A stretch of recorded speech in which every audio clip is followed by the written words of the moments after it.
En esta oportunidad quiero reconocer y agradecer la labor de cada una de ustedes en las aulas de matemática, en la investigación matemática, en la creación de la matemática, en la didáctica de la matemática, en la administración de centros de formación de la matemática, en la formación inicial de profesores de matemática y en el enseñar y aprender la matemática en tiempos de pandemia. Este día nos recuerda que tenemos que avanzar en el logro de mayores espacios para las mujeres matemáticas y tenemos que dar pasos en ese sentido, así como lo hicieron Hipatía, la primera mujer que en el siglo II enseñó matemática, Sophie Germain, conocida por su trabajo sobre el último teorema de Fermat, Emmy Noether, que investigó en la teoría de los anillos y la teoría de los números, Julia Robinson, que fue la primera mujer matemática elegida para la Academia Nacional de Ciencias y también se convirtió en la primera mujer presidenta de la American Mathematical Society. Miriam Mirzakhani, que fue la primera galardonada con la prestigiosa medalla Fields, como lo dijera Paulina al inicio, por su trabajo sobre geometría hiperbólica. Recientemente, Karen Keskuya Ullenbeck obtuvo el premio Abel otorgado por la Academia Noruega de las Ciencias y las Letras. En las 20 ediciones de este premio, Ullenbeck ha sido la primera mujer en conseguirlo. Hoy en día, en matemáticas, menos de un 30% de la investigación es realizada por mujeres. Sin más, quiero dedicar estas palabras a las mujeres que como Hipatía, Sophie Germain, Emmy Noether, Julia Robinson, Katherine Johnson, Miriam Mirzakhani, Ullenberg, que no solo se enfrentaron a las incógnitas de las matemáticas, sino que también a los prejuicios de sus tiempos y a los nuestros. Ellas han mostrado realmente ser protagonistas en el desarrollo de la matemática, un verdadero ejemplo para las mujeres matemáticas de hoy y del futuro. Éxito a todas. Muchas gracias, directora, por sus palabras de bienvenida y muchas gracias a todos los presentes y a quienes han contribuido en la difusión de este evento a través de sus redes sociales y contactos. Uno de los motivos principales de realizar este evento es para tomar conciencia de la importancia del rol de la investigación de las mujeres en matemáticas en un contexto equitativo y para poder hacer difusión de la labor que desempeñan quienes hacen investigación en matemática en Chile y el mundo, día a día.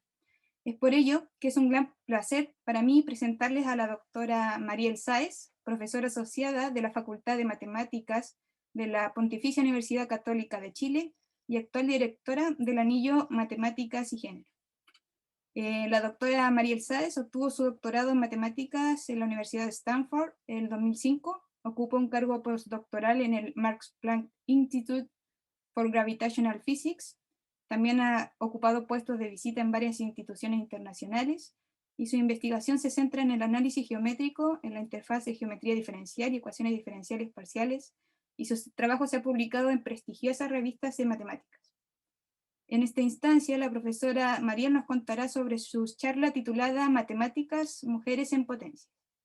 Y dejo con ustedes entonces a la doctora Mariel Sáez. Muchas gracias, voy a intentar compartir la pantalla a ver si nos está bien. Ahí parece que se ve, ¿o no? Sí, se ve súper bien. Ya, qué bueno. No sé, parece que está pasando sobre la... Bueno, primero muchas gracias por la invitación. Es un gusto y un honor estar con ustedes para celebrar o conmemorar el Día de las Mujeres Matemáticas. Como ya dijeron, yo soy una mujer matemática. Y la charla de hoy está basada en una charla que hemos dado con el colectivo de mujeres matemáticas, destinada un poco a entender por qué es importante y necesario hablar de mujeres en ciencia, en STEM y en particular en matemáticas. STEM que se refiere a ciencia, tecnología, ingeniería y matemáticas. Y bueno, a mí particularmente obviamente me toca más desde el lado de las matemáticas, pero creo que muchas de las cosas que voy a decir aplican también a otras disciplinas dentro de esta categoría. Así que ese es el póster, digamos, de la charla original de hace ya varios años atrás, que fueron unas charlas que vimos con Explora. Bien, entonces, la pregunta que nos motiva es ¿por qué queremos dar una charla de mujeres en matemáticas? Y aquí a mí me gustaría preguntarles a ustedes ¿qué ¿qué piensan cuando ven esta imagen? ¿Qué les produce esta imagen con esa leyenda? ¿Cuál es la reacción? Digamos, aquí obviamente no hay ni respuestas correctas ni incorrectas, y parece que no veo el chat, ya, ahí se ve el chat. A mí me gustaría saber qué piensan ustedes de esta imagen, si les parece algo esperable, gracioso, molesto, no sé. Bueno, o sea, parte porque soy Carlos Álvarez, el segundo medio C del Seminario Viña, y encuentro por lo menos que esta imagen por lo menos es totalmente correcta, no el texto, partiendo de que está preparando algún veneno, no tiene por qué una mujer estar preparando algún veneno, puesto que, bueno, desde mi perspectiva, mi mamá fue de las primeras químicas, que estudió química en la Santa María, terminó la carrera, pero ahora es profe de matemática en el colegio, y es una imagen que es, por lo menos para mí, representa todo lo que tuvo que pasar mi madre para llegar a ser una profesional hoy en día. Perfecto, muchas gracias. Voy a de nuevo tratar de agrandar la pantalla porque se me estaba cambiando. Bueno, esta imagen es una versión actualizada en realidad, solamente como porque había alguien más que había levantado la mano, me parece. Sí, yo era más que nada como lo que había hecho mi compañero, o sea, hablando así, para complementar es que de todas maneras creo que sí tiene una realidad, pero lamentablemente es una mofa completamente, o sea, es porque siempre han visto a la mujer de esa forma, como que no se puede lograr hacer algo y que por eso preparando algún veneno o nuevos cosméticos es porque siempre relacionan a la mujer en eso, no en la ciencia o en otras cosas que se pueden hacer. Pero creo que en parte, como decía el compañero, tiene razón, o sea, es por lo que tuvieron que pasar muchas personas y mujeres para poder lograr hacer lo que son hoy en día, pero es completamente una burla, encuentro yo, y lo encuentro que es como, me da rabia, en verdad, es que es como molesto. Pero Sí, no eso. sé. Sí, gracias. Yo quedo con esa misma sensación, y esta imagen viene en realidad de una foto real que apareció en una revista el año 49, la revista Eva, y esta es la imagen original en realidad. Y en esa revista estaban discutiendo el ingreso de la mujer a la universidad, que en realidad se había dado ya varios años antes. Esta es la portada de la revista Eva, que era una publicación semanal, y esa no es la única publicación de este tipo que tenía ese reportaje en particular. Por ejemplo, estaba esta, ahí está un poco agrandada la leyenda, que dice: se suscita una discusión de derecho penal que la niña solucionó con su agradable presencia.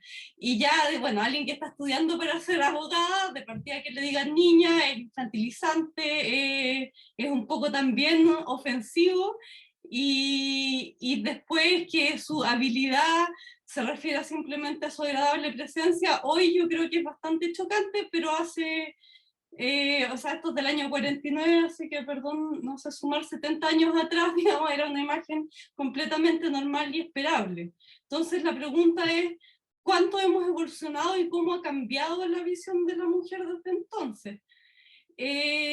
Aquí un poco, simplemente un dato histórico: las mujeres fueron autorizadas a ingresar a la universidad en 1877, y la discusión que se daba para promover esta ley, este decreto, era que era necesario que las mujeres fueran instruidas para educar a los hijos, para ayudar en la casa si fuera necesario, o sea, nunca pensando que ellas pudieran ser como independientes económicamente, y las materias en que en general se consideraba que eran adecuadas para mujeres eran materias relacionadas con el cuidado. Y por eso, por ejemplo, las primeras mujeres en general o bien estudiaban pedagogía o medicina, pero siempre un poco asociado al cuidado, y hubieron algunas abogadas también en esta época. Y en términos de carreras más de tecnología o de ingeniería, tuvieron que pasar muchos años antes de que se viera la primera mujer ingeniera en Chile y en Latinoamérica. Ocurrió recién, ahí está, en el año 1919, o sea, como, a ver, 20, 30, 50 años después de que se decretó el ingreso de la mujer a la universidad. Así que en realidad esta historia, digamos, de que las mujeres en STEM, al menos en Chile y en otras partes del mundo también, es una historia que tiene como larga data. Entonces, bueno, la pregunta un poco es cuánto ha cambiado eso y cuánto ha cambiado la percepción de esto. O sea, yo creo que hay algunas cosas que efectivamente hoy nos chocan que antes no, pero al mismo tiempo, o sea, si vemos la matrícula, aquí lo que mostramos es la matrícula universitaria por género, y si ven, y aquí yo sigo pasando la cosa sin querer, perdón, la línea azul representa, y aquí yo lo que quería hacer en realidad era tratar de encontrar el cursor. Déjenme ver si puedo encontrar el cursor, aquí está. La línea azul lo que representa es la matrícula de los hombres, la roja de las mujeres, y como ven se ha ido acercando, y de hecho las mujeres hoy en el mundo se matriculan más en estudios universitarios que los hombres, ligeramente más, no hay una gran diferencia. Sin embargo, si uno desagrega por carreras, este es más o menos el cuadro que hay en Chile. En cosas como administración y comercio es bastante paritario, pero por ejemplo en educación hay muchísimas más mujeres, de nuevo ligado al cuidado. Ciencias sociales aquí es un poco engañoso porque en realidad ciencias sociales son muchas cosas distintas. Es muy distinto, por ejemplo, en filosofía que en trabajo social, digamos. En filosofía hay más hombres, en trabajo social hay más mujeres. Pero si ven en tecnología, el 80%, el 78% son hombres y el 22% son mujeres. Y estos son números del 2016, pero que el día de hoy, de hecho, no han cambiado sustantivamente. Y lo mismo, obviamente, se refleja más arriba hacia las carreras académicas, y en particular en matemáticas, como se mencionaba hace un rato, los números en Chile son estos. En Chile un 80% de los investigadores activos son hombres, y un 20% somos mujeres. Y de hecho, en algunos casos, por ejemplo, en fondos adjudicables, las proporciones incluso son un poco, en algunos casos son aún más disparejas. Obviamente esto es un fenómeno que no tiene una sola explicación, es un fenómeno complejo, tiene que ver con la historia, tiene que ver con el rol y los estereotipos que se han dado a la mujer en el tiempo, y tiene que ver con muchas otras cosas. Pero ciertamente hay un círculo vicioso que se produce, que es que en general hay baja elección de mujeres en carreras ligadas a ciencia y tecnología, y ciencia en realidad, particularmente cosas como física o matemática, hay muy poquitas mujeres. En biología y química la historia es un poco distinta, hay más mujeres en esa disciplina. Y esto conlleva a que tengamos pocos modelos femeninos exitosos, y eso refuerza en la visión del público general, en la visión de todos nosotros, de los profesores, y también, digamos, de nosotros los científicos, que hay roles que son más femeninos y más masculinos, y eso produce que tal vez todos reproduzcamos y reforcemos capacidades diferentes en hombres y en mujeres, en los hijos, en los sobrinos, etcétera, etcétera. Y incluso hay estudios que muestran que los profesores tienden a tener una atención diferenciada en las aulas, y pensar que los hombres son mejores en matemáticas y que las mujeres son mejores en lenguaje. No es algo consciente, obviamente no hay una intencionalidad detrás de eso, pero es algo que todos reproducimos inconscientemente y que es bueno prestar atención. Y eso produce que los mismos alumnos se vayan diferenciando entre ellos, las mujeres tengan menos rendimiento en matemáticas y por lo tanto entren a menos carreras de ciencia y tecnología, y este círculo se vuelve a reproducir una y otra vez, y la idea es buscar formas de romper el círculo. Esto no es la única solución, los modelos no son la única solución, pero evidentemente el conocer modelos y tener cercanía, ver que hay ejemplos de gente cercana que son científicas, matemáticas, ingenieras, etcétera, etcétera, es algo que es necesario. Entonces, esa es la razón para hablar de mujeres científicas en esta charla. Y yo de hecho no veo el reloj, así que voy a mirarlo para ver un poco qué tiempo tengo. Y la pregunta con la que quiero partir hacia ustedes es mujeres científicas conocen. Esa imagen de ahí es la de Marie Curie, que tiende a ser la única mujer que es nombrada cuando uno hace esta pregunta. Y entonces la pregunta es, ¿qué otras mujeres científicas podrían nombrar? ¿Qué otras científicas se vienen a la mente? Entonces, no sé si alguien quiere dar algún nombre. Ya, Emmy Noether, Hedy Lamarr. Ahí veo muchos nombres, de hecho varios de estos aparecen después. Ya, muchas gracias. Este es un público más instruido que... es bueno ver esto, porque cuando dábamos esta charla hace unos 3 años atrás, en general, aparecían muy poquitos nombres de mujeres. Y claro, aquí hay una lista de algunas de estas que ustedes nombraron: Sophie Germain, Emmy Noether, Mariam Mirzakhani, que bueno, es a quien celebramos el día de hoy, y Florence Nightingale. Florence Nightingale en general en la historia ha tendido a mostrarse, o al menos cuando yo estaba en el colegio, todo el mundo la mencionaba como la madre de la enfermería. Bueno, Marie Curie, sí, evidentemente. Y en general esa imagen de madre de la enfermería se asociaba al hecho de que la enfermera cuida al enfermo, de nuevo asociado a los cuidados. Sin embargo, la evolución de la enfermería moderna tiene mucho más que ver con la estadística que con los cuidados. Entonces quería un poco contarles de estas mujeres de acá. Como veo, ya conocen a varias, así que no sé si va a ser tanto aporte para todos, pero igual me gustaría como mostrar algunos modelos de estas mujeres y un poco de las dificultades, las historias que tuvieron. Emmy Noether, como fue una de las primeras que me nombraron, Emmy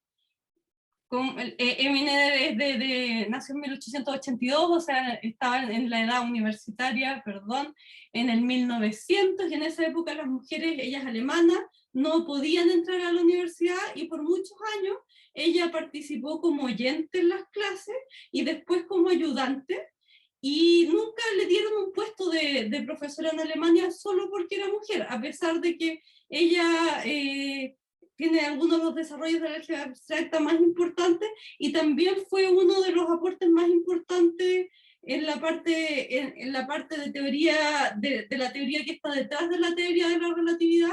Albert Einstein, cuando ella murió, dijo que ella era uno de los matemáticos más importantes que ella nunca había conocido, y Emmy Noether recién pudo conseguir un puesto de profesora cuando se fue a Estados Unidos en un colegio, una universidad de mujeres, y también un puesto en el instituto.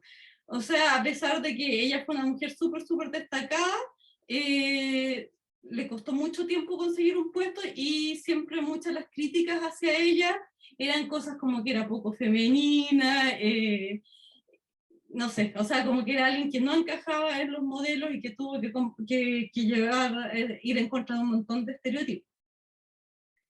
Florence Nightingale, como les decía, es la primera mujer que de hecho fue aceptada en la Sociedad Estadística Británica, y su evolución de la enfermería tenía que ver con que ella, como se me va la palabra, pero ella promovió muchas de las técnicas que hoy se usan en la enfermería a través de representar, a través de gráficos, por qué ciertos cuidados eran más adecuados que otros, con enfermos de guerra en particular, que fue donde ella inició todo este estudio, en la guerra de Crimea, y ella creó, a ver, se dice que ella creó estos gráficos redondos, en realidad eso no es cierto, el gráfico redondo ya existía de antes, pero ella creó una versión particular de ese gráfico, que fue lo que usaba en el Parlamento inglés para argumentar que su sistema de cuidado era el mejor y el más adecuado en ese momento, y la contribución de ella a la estadística, en general, hasta hace muy pocos años era algo de lo que no se hablaba demasiado, y fue súper importante en su época y fue muy innovador también.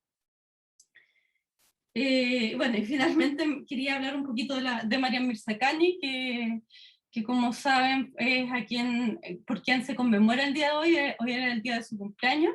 Ella es la primera mujer en obtener la medalla Fields en 2014, y es la única mujer que ha obtenido la medalla Fields hasta ahora. Y Mariam Mirzakhani, bueno, también es la única iraní que ha obtenido la medalla Fields. Y aquí hay algunas citas de ella antes de morir. Ella hablaba que ella siempre pensó que quería ser escritora, fue alguien que le tocó vivir la guerra en Irán, así que circunstancias muy difíciles cuando niña. El año pasado me parece que para el 12, sí, fue para el 12 de mayo que se liberó un documental sobre su vida y bueno, a lo mejor algunos de ustedes tuvieron la oportunidad de verlo. Y bueno, fue alguien que fue sumamente destacada y que trágicamente murió a los 40 años. Bueno, y aquí finalmente está Sophie Germain. Sophie Germain fue una francesa que de nuevo vivió en la época en que no estaba autorizado que las mujeres fueran a la universidad. Ella por mucho tiempo se hizo pasar por hombre para poder participar en la educación universitaria y por mucho tiempo se carteó con matemáticos importantes, con Lagrange en particular, y ella firmaba como el señor Leblanc, ella firmaba como si fuera un hombre para poder, bueno, para poder hacer matemática, para ser respetada como matemática. Cuando finalmente Lagrange descubre que es mujer, la acepta como alumna y se convierte en su tutor.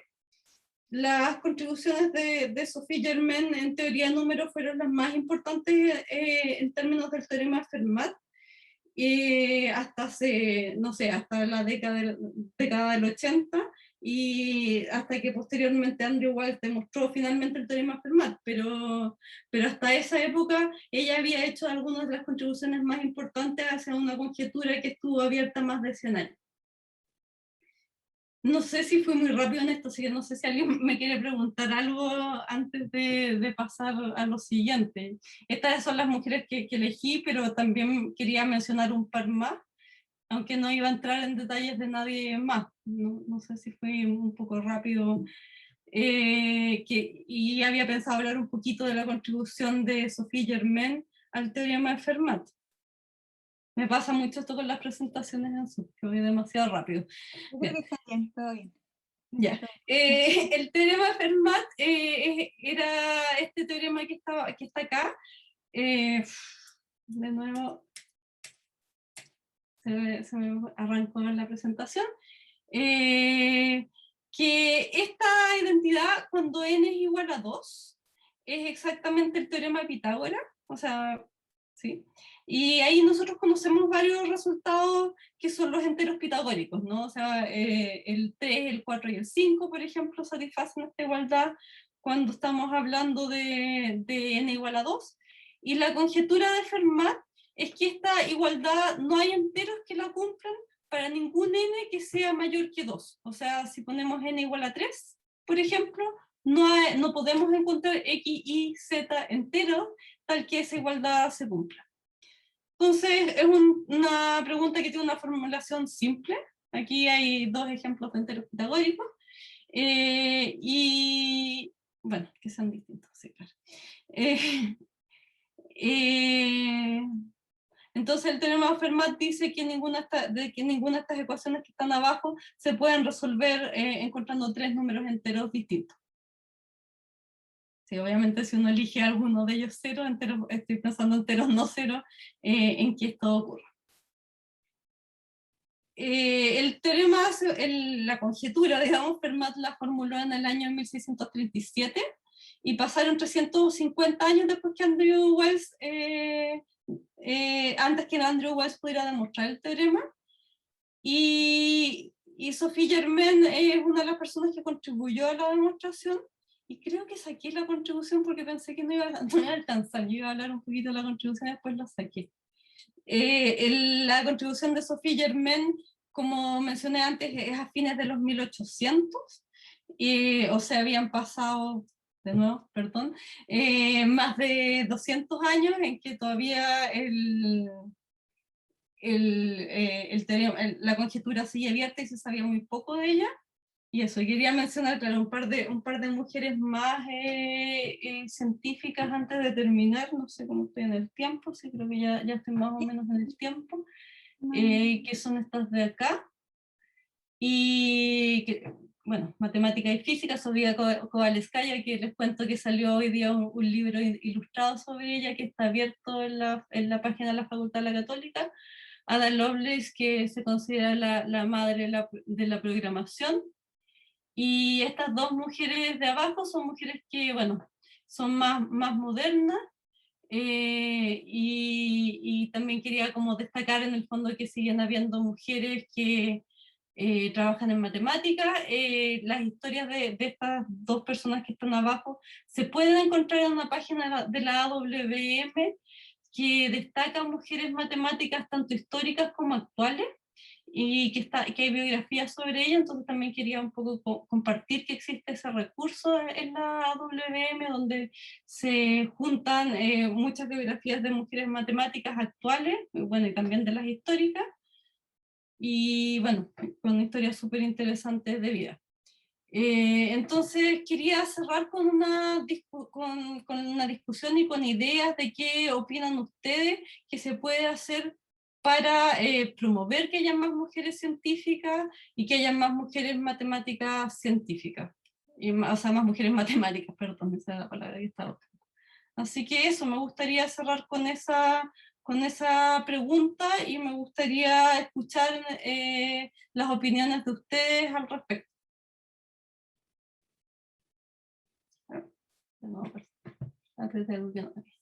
Y veo manos levantadas ahí. Sí, Leonora Villalón. Bueno, lo que opino principalmente es que hay que cambiar los estereotipos y simplemente eso sobre las mujeres en ciencias en general, ya que yo crecí con comentarios de familiares hasta y de cercanos sobre que las mujeres después de un tiempo se concentraban en otras cosas y por eso no le iba bien en matemáticas, y como en cosas de casa, en pololeo me han dicho como que rebajan mucho a la mujer a eso, aún actualmente. Sí, qué fuerte que todavía uno escuche esos comentarios. Y es bastante común, por lo menos para mí.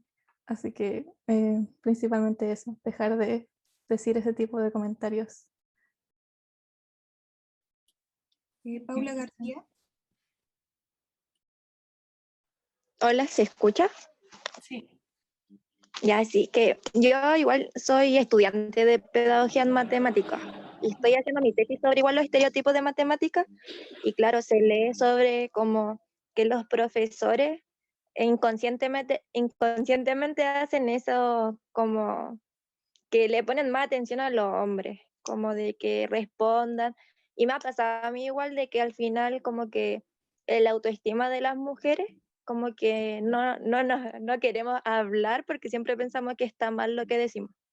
Entonces como trabajar harto eso, y lo otro que igual es porque, por ejemplo, todas las mujeres que hemos visto ahora en la historia, Sí. al final los teoremas que nosotros vemos en el colegio son puros hombres, como teoremas, y son puros nombres de hombres. Entonces en verdad en el colegio no se visibiliza mucho de teoremas sobre mujeres o trabajos de mujeres. Entonces yo creo que si se viera más sobre trabajos de mujeres en el colegio ya en edad más temprana, igual ayudaría harto eso. Muchas gracias. Álvaro Castillo. Ya, a ver, mi opinión puede sonar como muy soñadora, muy de cabro chico, muy inocente, pero igual mi parada siempre ha sido la misma, que es básicamente aceptar que las mujeres son igual de capaces que los hombres en muchos sentidos, e incluso mucho más, y eso es básicamente porque, o sea, dado mi experiencia que he tenido, es porque la mujer madura mucho más rápido mentalmente que los hombres, porque los hombres normalmente son más infantiles en tempranas edades, porque los centramos más como, no sé, pasarla bien, aunque, no sé, es según mi experiencia, puedo estar totalmente erróneo en lo que estoy diciendo. Muchas gracias. Pablo Cabrera. Hola, buenas tardes. Primero que todo, saludar. Mi nombre es Pablo Cabrera, soy profe de matemática, exalumno del glorioso IMA. La verdad es que aquí yo tengo dos observaciones que me parecen importantes dentro de lo que se ha conversado. Lo primero es que yo creo que la discriminación que se genera es en base probablemente a lo que es por la razón, por la misma que se genera cualquier tipo de discriminación que tiene que ver con los miedos. Las mujeres en todos aquellos planos o ámbitos donde han estado en igualdad de condiciones que los hombres, en muy poco tiempo lo superan.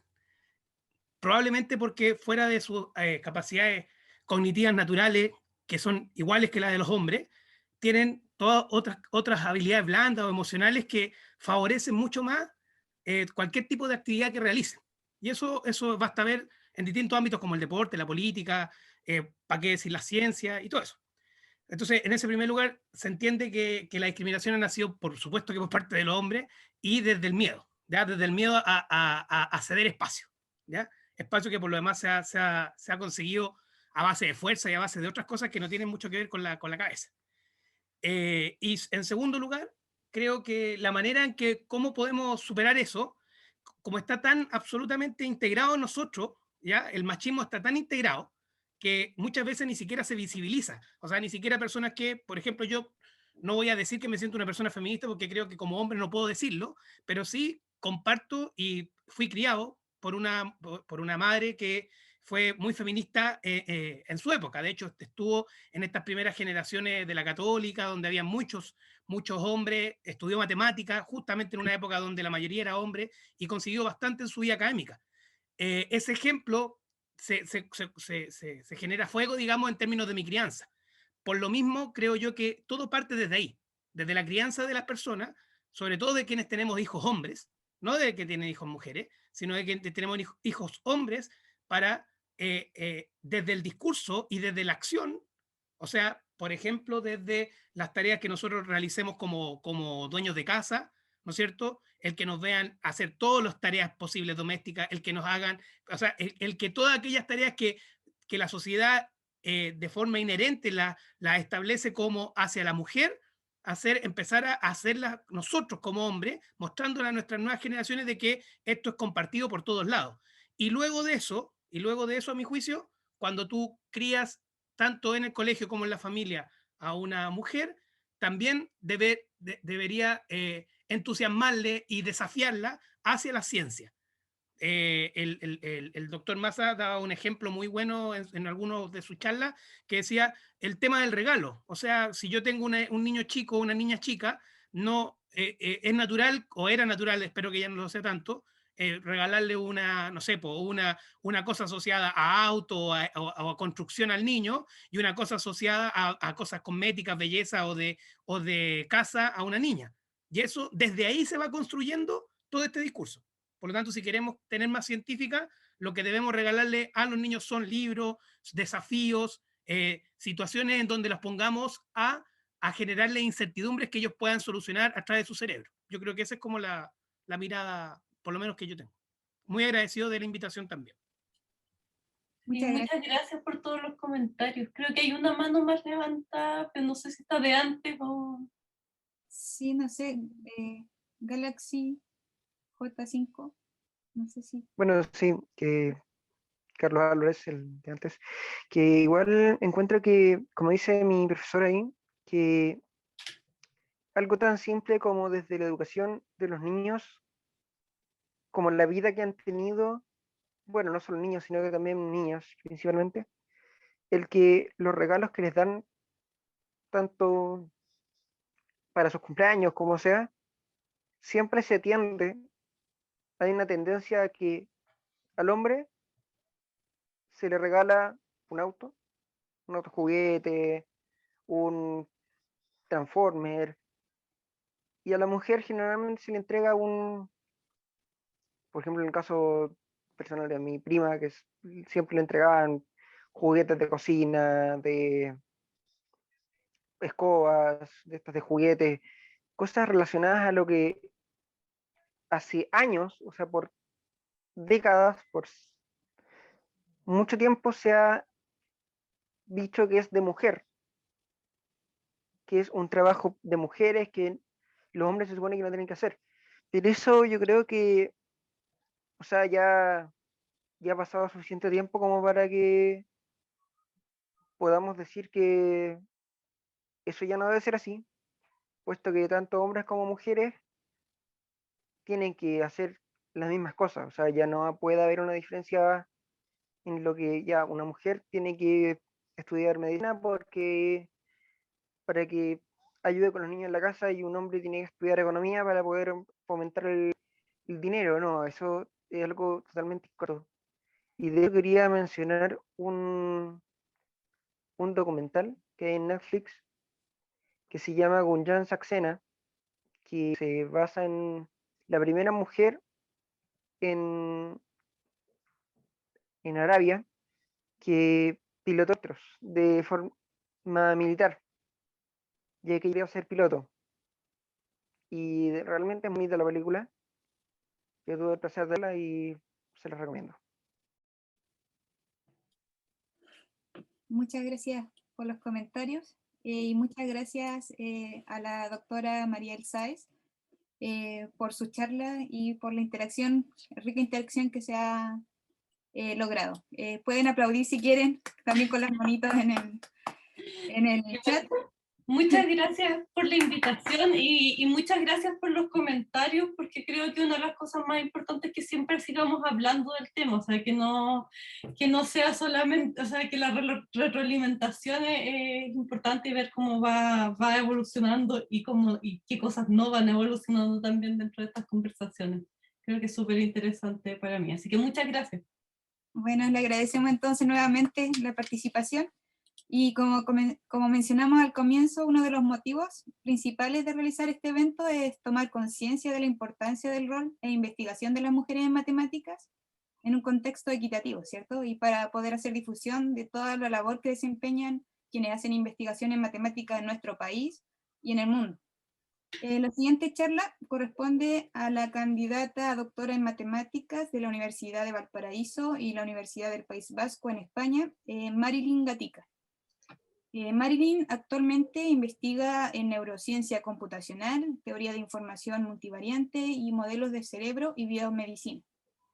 En esta oportunidad nos tiene preparada una charla de difusión titulada Las matemáticas del envejecimiento. Con ustedes entonces, Marilyn, y recuerden que si tienen consultas las pueden ir escribiendo en el chat. Genial, muchas gracias Paulina por la invitación. Gracias también a la charla de Mariela anterior, me encantó. Bueno, para mí es un honor estar hoy en este evento en conmemoración al Día Internacional de las Mujeres en la Matemática. Y yo en particular les voy a hablar del área en la que yo estoy trabajando actualmente, que es la neurociencia computacional. Y por tanto les voy a hablar en esta presentación de las matemáticas del envejecimiento, que es el trabajo en el cual estoy trabajando actualmente.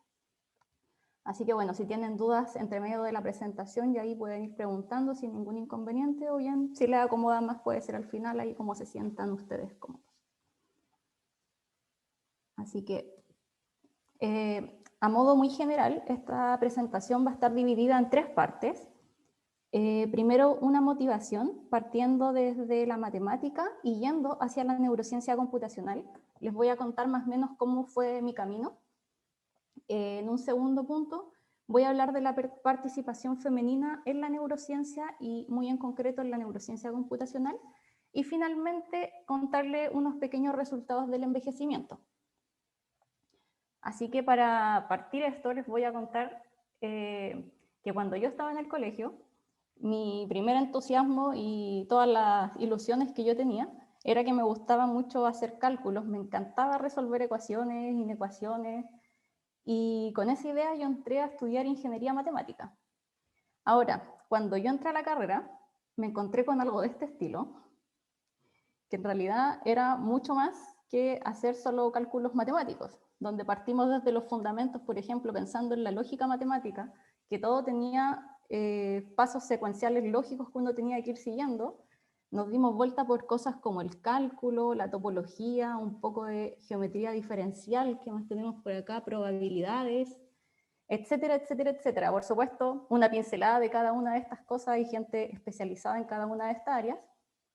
Y ya llegando al final de mi carrera, esta carrera tiene la particularidad que nos permite aplicar la matemática en un área de interés que uno tenga. Entonces, por ejemplo, Acá abajo podemos encontrar a las personas que siguen haciendo matemática en alguna de las áreas que les mostré anteriormente. Muchos de mis compañeros también se fueron a estudiar economía financiera, las áreas empresariales, minería, física, astronomía, y en mi caso muy en particular, a mí me interesaba lo que era la neurociencia computacional. Ahora, ¿cómo entendemos neurociencia computacional? A modo muy grueso y muy general, lo podemos entender como un área interdisciplinaria que trata de entender el cerebro, pero mediante algoritmos matemáticos y computacionales. Entonces acá convergen muchas áreas del conocimiento, no solamente matemática, computación, esta filosofía, biofísica, física, ingeniería, etc. Todo este tipo de gente, equipos interdisciplinarios tratando de entender cómo funciona el cerebro. Así que, bueno, esto es sumamente complejo. Y si pensamos a nivel de neurociencia, antes de ir a la neurociencia computacional, y pensamos en las cifras de participación femenina, por ejemplo, aquí tenemos esta página de Women in Neuroscience, y está este repositorio muy interesante donde separan la cantidad de estudiantes de doctorado, postdoctorado, investigadores senior y otros, donde se analiza la participación femenina a lo largo de todo el mundo. Acá, por ejemplo, vemos que estudiantes de doctorado, 30%, postdoctorados 31%, senior 34%. Por tanto, y siguiendo también en la línea de las muchas cifras que mostró Mariela en la presentación de ella, aquí también vemos que hay mucho por hacer en neurociencia. Y de hecho, si esto lo llevamos a neurociencia computacional, me encontré con esta otra página, que también es una organización que hace análisis, pero ya a nivel de neurociencia computacional de la participación femenina. Por ejemplo, acá les voy a mostrar una de las conferencias muy importantes de neurociencia computacional, que es esta conferencia de Bernstein, que aquí lo que hacen es analizarla desde el año 2005 hasta el año 2015. Y acá, por ejemplo, lo que se muestra son la cantidad de mujeres que fueron expositoras en estas charlas de neurociencia computacional. Acá en color azul se ven las mujeres, en color rosa se ven los hombres. Y podemos ver que en todos los gráficos superan por creces la participación masculina de la femenina. Y en este caso, estas líneas de color negro lo que muestran es el porcentaje de mujeres que fueron ponentes en estas charlas y podemos ver que no llegaron ni siquiera al 40%. Paulina, una pregunta. ¿Veo una barra acá? ¿Solo la veo yo? Solo la ves tú, sí. Ah, ya, qué bueno. Gracias. Bueno, entonces, bueno, esto afortunadamente es hasta el año 2015 lo que les estoy mostrando. Sin embargo, actualmente ya se está empezando a conversar de esto y es algo en lo que se está trabajando. Y por ejemplo, acá al lado izquierdo puedo mostrar una de las conferencias que fue el año pasado, que es la COCINE, es una conferencia importante en neurociencia computacional, donde la participación femenina de las mujeres que fueron a exponer fue un 46%. Ahora, al lado derecho tenemos la CNS de este año, que también es otra conferencia importante en neurociencia computacional, donde sí se tuvo un 50 y 50 en participación femenina y masculina. Queda mucho por hacer, pero lo importante es que esto ya se está conversando y se está trabajando en ello. Así que, ahora también les voy a contar un poquito. En los equipos de investigación en los que yo trabajo, no distan mucho de la realidad que les mostré anteriormente. Por ejemplo, este es Brain Information Complexity Laboratory, BRINCOLAB, donde nuestro investigador principal es Rodrigo Cofré, también tenemos a Fernando Rosas, y de todo el equipo de investigación, yo soy la única mujer que participa en él. Ahora vamos al otro equipo en el que participo, que es Valparaíso Neural Dynamics Laboratory, que está a cargo del profesor Patricio Orio, y aquí también, alta participación masculina, de hecho del grupo de 10 personas más o menos que somos, solo somos 2 mujeres. Así que bueno, esa es la realidad, y el lado positivo es que esto sí está cambiando, se está empezando a hablar de esto, y que es sumamente importante tener interacciones como esta y otro tipo de instancias para motivar a más mujeres que se incluyan en estas distintas áreas sin tener ningún miedo, porque esto realmente va en aumento la participación femenina, eso no queda ninguna duda. Así que ahora, la otra cosa que les comenté es sobre el envejecimiento. Y la primera pregunta que nos puede surgir acá es ¿por qué estudiar el envejecimiento? Y una primera respuesta a esto puede ser que nos puede ayudar a entender neuropatologías. ¿Esto por qué? Porque si nosotros entendemos cómo va cambiando un cerebro sano, podemos entender qué es lo que cambia en este cerebro envejecido cuando existe alguna neuropatología. Tenemos algún control con el cual comparar. Y otro dato muy importante es que se prevé que de aquí al año 2050, según la Organización Mundial de la Salud, 500.000 de chilenos tengan Alzheimer. Entonces, no solamente estamos hablando de neuropatología en particular, sino que también el Alzheimer en concreto nos puede ayudar también a entender un cerebro sano para poder caracterizarlo y entender también un cerebro que puede tener Alzheimer. Esto no cambia. Ahí sí. Ahora, hay distintas personas que han estado estudiando el cerebro desde distintos puntos de vista. Uno en particular es este estudio que aparece acá, que me parece muy interesante, porque lo que hace es analizar la edad cronológica que uno efectivamente tiene, ¿cierto? Según la edad que sale en nuestra cédula de identidad, versus la edad que yo puedo predecir con algún algoritmo matemático solo basado en mirar una imagen de mi cerebro. Los puntos que aparezcan acá en la diagonal son los puntos que me dicen que la edad cronológica que yo tengo es la misma edad que yo estoy prediciendo con un algoritmo matemático. Sin embargo, hay puntitos que se salen de esta diagonal, como el punto A y el punto B, donde el punto A es un sujeto que tiene aproximadamente 50 años, el algoritmo me dice que tiene 30, y el punto B es un sujeto que tiene 60 años, pero el algoritmo me dice que tiene 80. Este punto A se puede asociar a personas que llevan un estilo de vida más saludable, comen de forma más sana, hacen ejercicio, versus el punto B con personas que son más sedentarias y tienen una peor alimentación. Esto es una primera motivación para decir que el hacer tratamientos farmacológicos más especializados y más eficientes para las personas no necesariamente deberían mirar la edad que uno tiene cronológicamente. Ahora, otro tipo de estudios también que caracterizan el cerebro cuando uno envejece es, por ejemplo, mirar el volumen total cerebral. Se sabe que durante los primeros años de nuestra vida el volumen cerebral comienza a aumentar, luego de unos años este se estanca y finalmente este decrece. Y la tercera motivación, y es el trabajo que yo les voy a hablar ahora, es estudiar las correlaciones que existen en el cerebro. Pero para hablar de correlación, primero les voy a definir qué es lo que significa correlación. Y para esto yo necesito dos variables para decir que vamos a entender por correlación el grado de relación que van a tener dos variables. Entonces, imaginémonos que una variable puede ser el tamaño de una casa, es decir, una casa más pequeña a una casa más grande. Y otra variable puede ser el precio que esta casa tenga. ¿Qué es lo que observamos acá? Que a mayor tamaño de la casa, mayor va a ser el precio. Por otro lado, podemos pensar otra situación, que una variable sean las ausencias que yo tengo a mis clases y otra variable sean las calificaciones que yo voy a obtener. ¿Qué es lo que va a pasar con esto? Mientras más falto a clases, peores van a ser mis notas. Entonces, para definir o entender el concepto de correlación o de relación, necesito dos variables, ni más ni menos, solo dos variables.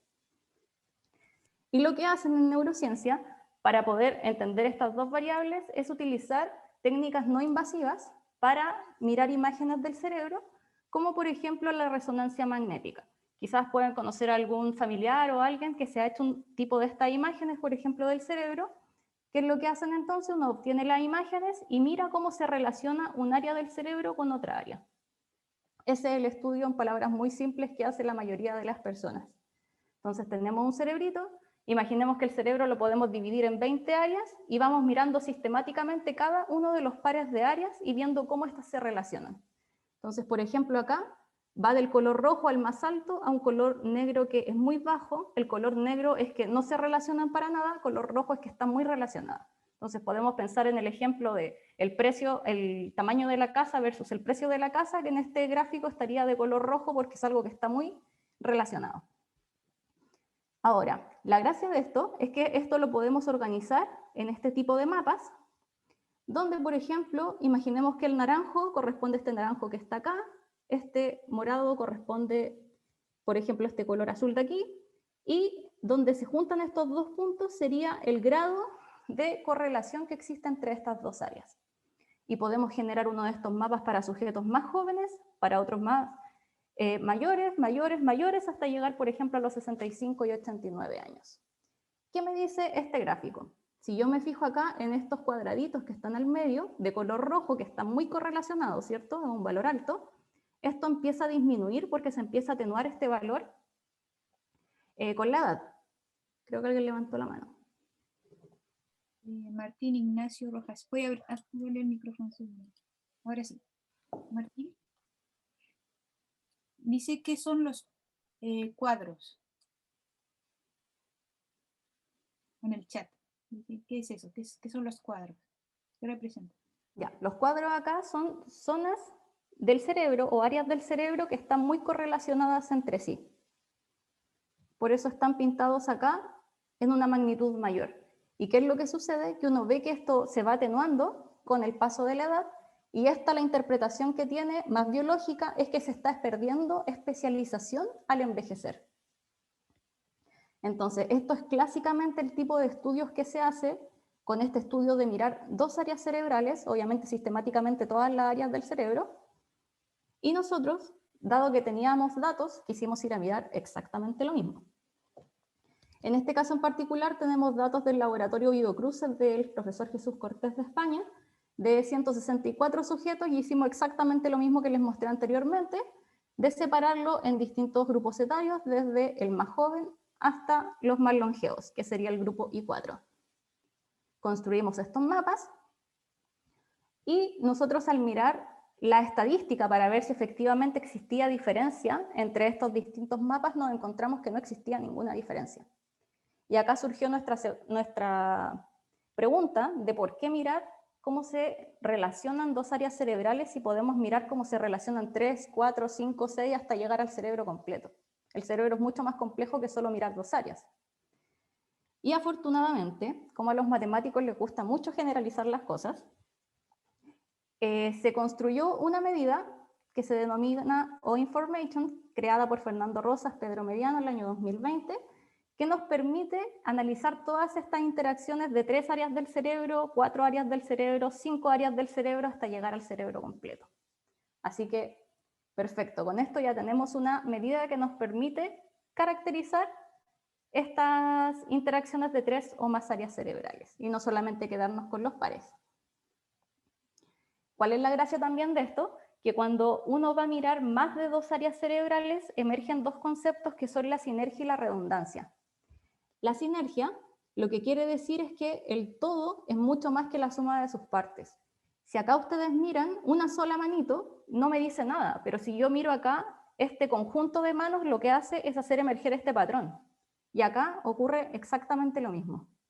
En el caso de la redundancia, que quiere decir que existe el mismo patrón que se repite en cada una de las variables. Es decir, independiente de la variable que yo voy a mirar, voy a estar mirando exactamente lo mismo. En el caso de la sinergia no voy a encontrar nada cuando mire solamente una de las variables, sino que tengo que mirar un todo. Y la gracia de todo esto también, nuevamente con la medida que les mostré de la Omega Information, es que si esta es positiva, uno simplemente mira el signo, es positiva, tengo interacciones que son redundantes, si es negativa, son sinérgicas. Así de sencillo. ¿Qué hicimos nosotros entonces? Con esto no se asusten. Tenemos nuestro estudio, los sujetos, ¿cierto? Nos imaginamos que separamos el cerebro en 20 regiones, tenemos cierta información, y gracias a esta medida vamos a mirar interacciones de tripletas, de cuatripletas, avanzando hasta llegar al cerebro completo. Entonces, como les dije, estas medidas, si son positivas, van a ser redundancias, si son negativas, van a ser sinergia. Y eso es lo que resumimos acá. Redundancia, sinergia, acá está la estadística para decir si estas cosas son distintas o no. Vamos desde los más jóvenes hasta los más longevos, que sería el color amarillo. Y acá donde quiero que se enfoquen es en esta figura de acá, donde uno puede observar que la curva que mira la redundancia de los sujetos mayores se muestra que es mayor que el resto, y además la estadística nos dice que esto efectivamente es distinto. ¿Qué queremos decir con esto? Que estamos confirmando que existe una pérdida de especialización en el cerebro cuando envejece, pero además no solamente eso, sino que además existe una copia de información en distintas áreas cerebrales. Entonces, efectivamente, hay algo que está pasando con el cerebro cuando uno está envejeciendo en sujetos sanos. Así que, esta medida viene de la teoría de información y es una herramienta innovadora en neurociencia computacional y particularmente en el envejecimiento. Por otro lado, dar el mensaje de que la participación femenina en esta área de neurociencia computacional va en aumento, pese a que hay mucho que hacer. Y finalmente, pueden buscar motivaciones personales, buscar a profesores, profesoras que los inspiren también a la hora de decidir qué hacer con su futuro, ver qué área les puede interesar, como un consejo. Y por último también agradecer a los grupos de investigación en los que participo, bueno, Brincolab, Vanderlab, al grupo de profesor Jesús Cortés, a nuestros otros colaboradores, Fernando Pedro, y por supuesto a la beca que me financia al día de hoy. Muchas gracias. Muchas gracias, Marilyn. Pueden activar sus micrófonos si es que tienen alguna pregunta. Contarles que Marilyn está participando desde España. Hasta ahora son las 9 de la noche, creo, en España. Así que le agradecemos grandemente su participación. Y bueno, queda abierta la posibilidad si es que tienen alguna pregunta para ella. Pueden escribirla en el chat. ¿Tadachi? ¿Sí? Sí, yo tenía una consulta porque la cifra del medio millón de personas con Alzheimer se ve bastante preocupante. ¿Hay un aumento en la proporción de la población que tiene este mal o simplemente se está manteniendo la proporción de personas con Alzheimer en la población? Claro, el punto acá de discusión es que cada vez se está viviendo muchos más años. Entonces, ¿cuál es el punto? Que empiezan a aparecer enfermedades que están ligadas al envejecimiento. Y eso va a ir pasando sin duda y algunas otras neuropatologías que ni siquiera conocemos al día de hoy. Muchas gracias.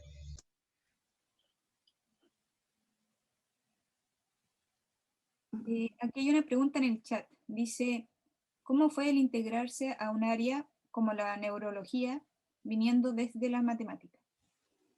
La verdad fue bastante difícil al inicio, pero afortunadamente tuve muy buenos profesores, de hecho en la Universidad de Santiago, que me enseñaron desde lo que era una neurona, porque yo fui franca desde el inicio que ni siquiera recordaba lo que era una neurona. En la prueba para ingresar a la universidad me fue pésimo en la prueba de biología, entonces para mí fue como partir desde cero, aprendiendo todas las bases y luego, claro, situándome siempre desde la parte más matemática y computacional, sin querer aportar a esta área desde la biología, porque claramente yo no soy bióloga, sino que aportar más desde mi herramienta.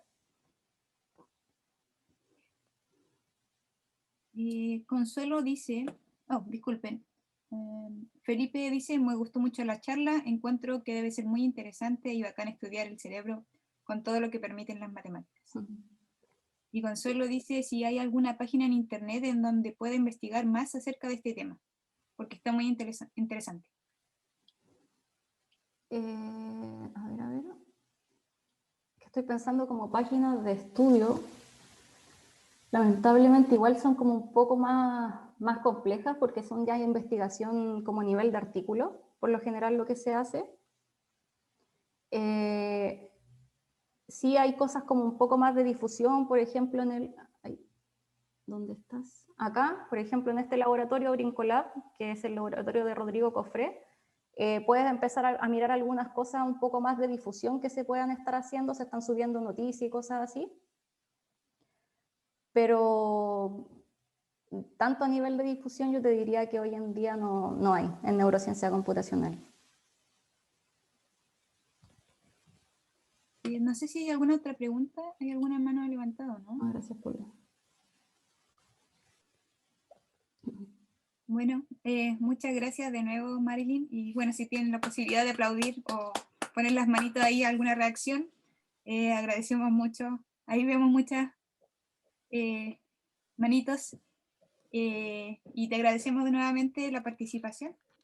Entonces, volviendo a Chile, ya que como Marilyn está allá en España, la siguiente charla la va a realizar la doctora en Ciencias con mención en Matemáticas de la Universidad de Chile, la doctora Leslie Jiménez.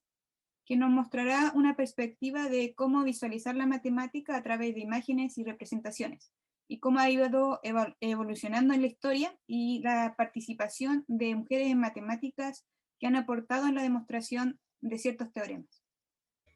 Ahí se ve, ¿verdad? Ahí estamos. Entonces, bueno, muchas gracias, Paulina, por la organización de este evento y gracias por la invitación también. Estoy muy contenta de estar acá y de estar participando en este evento y en eventos en general para celebrar este día y conmemorarlo. Me parece súper importante, así que genial que haya muchas actividades y que estemos acá todos juntos, así que genial. Y bueno, un tema del que les voy a hablar es sobre algo que se conoce como la visualización matemática y de la cual yo me enteré precisamente no haciendo matemática. Primero yo hice el doctorado, bueno, hice muchas cosas antes, pero hice el doctorado en algún momento en matemática y luego hice un postdoctorado en Suecia y estando allá, me surgió la necesidad de desarrollar otras habilidades, como que tenía ese deseo, ¿sí? Entonces, bueno, entre unas crisis y otras crisis, como que fui entendiendo que algo que me gustaba mucho era la educación matemática y tratar de aportar un granito ahí. Entonces, la visualización matemática la descubrí más bien ahora que estoy haciendo investigación en didáctica, ¿sí? No tengo ese grado de didacta, pero desde la matemática más bien me he acercado a esa disciplina nueva, digamos. Entonces, desde ahí es donde les voy a hablar, desde la visualización en matemática y de imágenes y representaciones que nos sirven para entenderla, aprenderla, enseñarla desde el punto de vista de los profes también, y eso, ¿sí? Entonces, antes que todo, yo les preguntarles, ay, no me está avanzando esto. Uy. Ahí sí, ya. Antes que todo, preguntarles o plantearles esta pregunta como ¿qué hacen los matemáticos? Las matemáticas. ¿Qué hacemos las matemáticas? ¿Qué hace un matemático? ¿Qué hace una matemática? Y en ese sentido tengo otras respuestas y después podemos ver otras respuestas si ustedes tienen o si quieren dejar otras preguntas también al respecto. Y una de las cosas que hacen los matemáticos, les matemáticas, es crear matemática nueva, ¿sí? Esto es como, yo siempre cuento esta historia como que en primer año de la universidad, los profes que teníamos nosotros ahí nos empezaron a contar que en realidad matemática se investigaba, se hacían teoremas nuevos y que en realidad no estaba todo hecho. Y eso fue como bien impactante cuando yo estaba en primero de la universidad, en primer año de pregrado, ¿sí? Entonces, ¿cómo es esto que los griegos no habían inventado todo? Porque uno es lo que ve en el colegio, principalmente, como la historia de las matemáticas griegas, ¿sí? Entonces empieza a aparecer eso y uno dice, ¿pero qué es esto? O sea, ¿existe matemática y yo puedo crearla? Entonces eso es como una de las primeras cosas que me gustaría decir, como hay matemática que se va creando, ¿sí? Y bueno, también Marcela claramente lo mostraba en su charla, entonces, y también obviamente con las aportaciones de las mujeres matemáticas que decía Mariel. Así que, pero es parte como de algo que uno tiene que que a mí me gustaría siempre estar diciendo, porque creo que a mí me impactó mucho y creo que me acercó también a la matemática. No solo se trabaja con fórmulas en la matemática, y eso es algo que también me impactó en su momento, porque uno venía del colegio y a mí al menos yo nunca vi más matemática que la del colegio, entonces siempre pensaba como más, ¿qué va a haber más que fórmulas? Y en realidad ahí uno se empieza a encontrar con ideas que no tienen que ver necesariamente con ecuaciones y con hacer cálculos todo el tiempo, sino que tiene que ver con pensar, con seguir una estructura lógica para lograr resultados, ¿sí? Entonces eso también fue impactante, como segundo impacto en el rostro. Y ya más tarde empecé a encontrarme con esto de la visualización. Y entonces lo que vengo a contarles es como en qué consiste, cómo lo miro yo, qué cosas he hecho al respecto, y invitarlos también a visualizar y a relacionarse con las matemáticas desde ese ángulo.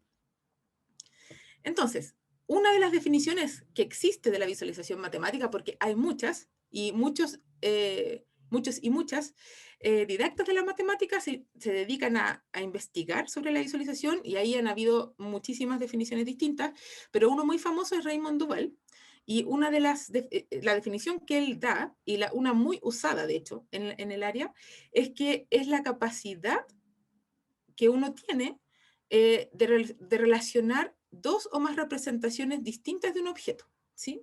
Un objeto matemático en este caso, dándole un sentido, dependiendo del contexto en el que uno esté. O sea, no solamente vamos a representar objetos matemáticos y conceptos matemáticos o situaciones matemáticas, sino que además la visualización nos hace relacionar esas representaciones, ¿sí? Y eso para mí es parte de mi investigación y también parte de desarrollo matemático. Para mí, desde la matemática, es muy clara que el desarrollo matemático se hace a través de la visualización, que no solamente tener una imagen como una foto, sino que también tener una representación, que podría ser una fórmula, podrían ser muchas cosas distintas, ¿sí? ¿Y cómo me voy de una a la otra? ¿Sí? Entonces, por ejemplo, si yo les digo a ustedes, piensen en una función, ¿sí? Y ahí todos pensando, no sé, imagínense algo. ¿Qué les dice función a ustedes? ¿Sí? Ya, no sé, estamos pensando, todos tendrán alguna imagen, ¿sí? Y yo me imagino, podrían aparecer nuevas ideas, pero que podrían aparecer cosas como esta, ¿sí? Que alguien haya pensado en una ecuación, ¿sí? O sea, la regla de asignación de la función, que alguien haya pensado en la metáfora de entrada y salida, como que tengo una máquina y entra una variable y sale otra variable, eso también, o los diagramas de Venn, o que alguien haya pensado como, bueno, en un dibujo como el de abajo, ¿sí? Que la ecuación f de x igual x cuadrado, por ejemplo, ejemplo de valores, o el gráfico, y así, ¿sí? El asunto es que la visualización, aparte de pensar en todas estas representaciones distintas, que cada uno podría tener una favorita, se encarga de relacionarlas, ¿sí? Entonces nosotros sabemos desde ustedes, desde el colegio, que las funciones, además de tener dominio, recorrido, regla de asignación, también tienen gráficos, ¿sí? También, por ejemplo, uno podría tener una tabla de valores, ¿sí? Y eso también me da información de la función y me dice cómo yo paso de una a la otra, cómo paso de la tabla, del gráfico, por ejemplo, a la tabla, cómo paso a hacer eso, o cómo paso de la ecuación algebraica al gráfico, ¿sí? Y eso uno lo hace, lo trabaja. Lo que pasa es que cuando uno hace matemática ya como avanzada, o de un nivel, claro, sí, avanzada, entonces se dedica a crear estas como transiciones entre una y la otra representación. Ya no se conocen necesariamente cómo hablan estas representaciones distintas de los objetos, ¿sí? Entonces, ese es un ejemplo como que uno podría entender porque uno trabaja con eso en la educación media, como que trabaja mucho con las funciones, ¿sí? Por ejemplo, otra cosa, ¿qué más significa visualizar? Significa que yo estoy en busca, así como matemática, en busca de un diagrama correcto. Por ejemplo, si necesito resolver un problema matemático, muchas veces a lo mejor este puede estar escrito en un lenguaje castellano y yo no sé cómo representarlo, cómo entenderlo mejor, de modo que sea más fácil, por ejemplo, encontrar la solución de ese problema. Entonces, en ese momento estoy en busca de a lo mejor un diagrama o una tabla o el dibujito que me ayude como a llegar al punto clave, la idea clave, ¿sí? Y por ejemplo acá, ¿cómo se relaciona también la visualización con otras disciplinas? ¿Sí? Podría uno decir, bueno, desde otras disciplinas, a lo mejor conceptos matemáticos que nosotros conocemos partieron antes en otras disciplinas. No fue la matemática las que las creó y entonces otra disciplina las usó, sino que la matemática también se nutre de otras disciplinas. Por ejemplo, acá en el arte, este cuadro, el cuadro del Renacimiento, muestra lo que es la perspectiva de un punto fuga, ¿sí? Y en las artes escénicas eso fue un problema, como mucho antes de lo que lo fuera para la matemática realmente, ¿sí? Y se conceptualizó en matemáticas esa idea bastante después, ¿sí? Y por ejemplo, ahí podría uno ver como la transición de diagramas, como estoy en el cuadro, soy capaz de ver la perspectiva del punto fuga y después como que hago el diagrama, como que abstraigo esa idea, ¿sí? Y entonces ahí ya como que matematizo ese concepto, ¿sí? Y hay una definición y uno tiene como, de esa definición uno se soporta para construir como matemática nueva, ¿sí? Otro ejemplo es que yo podría ser, por ejemplo, un lenguaje para explicar fenómenos también. O sea, podría yo relacionar, distintas representaciones a través de lenguaje, ¿sí? Por ejemplo, este caso es como súper bonito porque tiene que ver con el sonido y la física, ¿sí? Entonces, como ahí está en la foto Chladni, Ernst Chladni, famoso por un experimento que él propuso, ¿sí? En esa época en Francia estaba Napoleón Bonaparte gobernando y Napoleón tenía un gusto por la ciencia y como le daba mucha importancia a la ciencia. Entonces tenía muchos asesores científicos que trabajaban con él, que incluso iban a las batallas, en sus expediciones, digamos, ¿sí? Y bueno, y Chladni le presenta este experimento a Napoleón, diciéndole, mira, yo encontré esta relación, que la frecuencia que tiene un sonido, yo cuando le pongo arena a esta placa que está ahí, esa placa negra, si hago vibrar esta placa con diferentes frecuencias de sonido, las figuras que se van formando son distintas.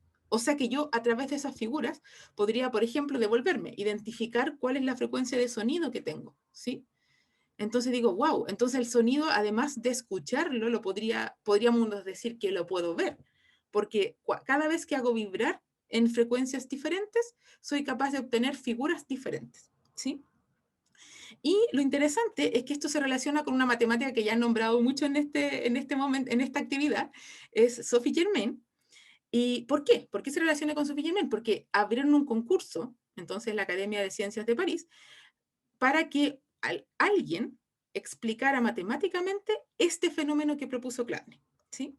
Entonces, ¿cómo explico matemáticamente este fenómeno? Ahí está Sophie Germain, ¿sí? Fue un concurso que ella ganó, de hecho, ganó este premio porque dio la mejor explicación que se podía dar en ese momento y que abordaba todo el problema desde el punto de vista matemático, a través de ecuaciones diferenciales, ¿sí? Y le ponía entonces ecuaciones matemáticas a este problema.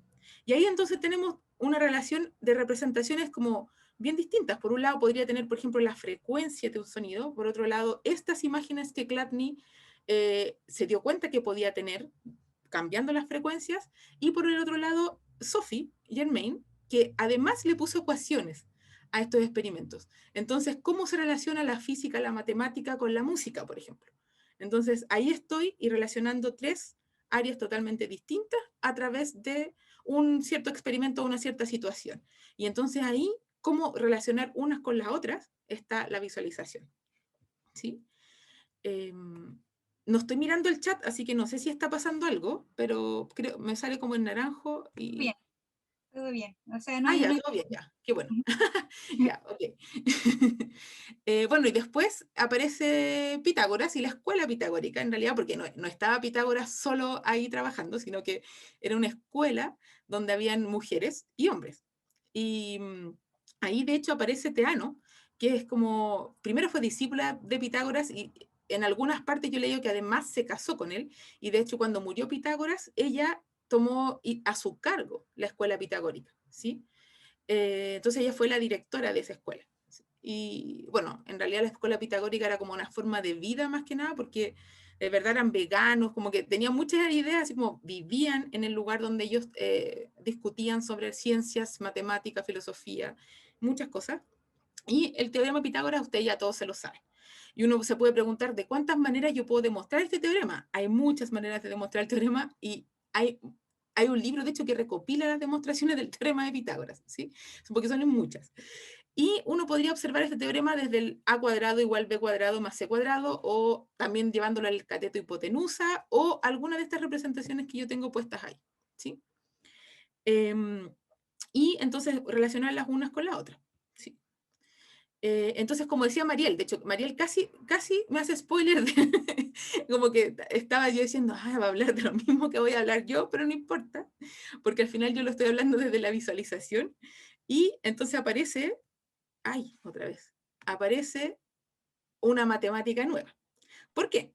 Porque ¿cómo aparece en matemática nueva? O sea, uno se va haciendo preguntas. Por ejemplo, ese 2 que estaba ahí, que también explicaba Mariel, ¿yo lo puedo cambiar por un n? ¿Por qué uno no se puede hacer esa pregunta? Se la puede hacer. Y a raíz que se hace esa pregunta, entonces aparece un nuevo problema.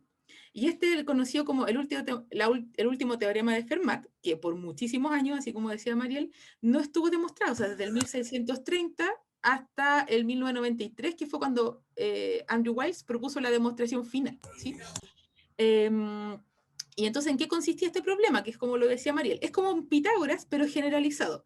Pero además, la afirmación que hizo Fermat en esa época es que si n es mayor a 2, ¿sí? O sea, parto desde el 3 en adelante, ¿sí? Un número entero. Y además A, B y C son enteros, entonces no hay solución para esta ecuación, ¿sí? No, nunca se cumple la igualdad.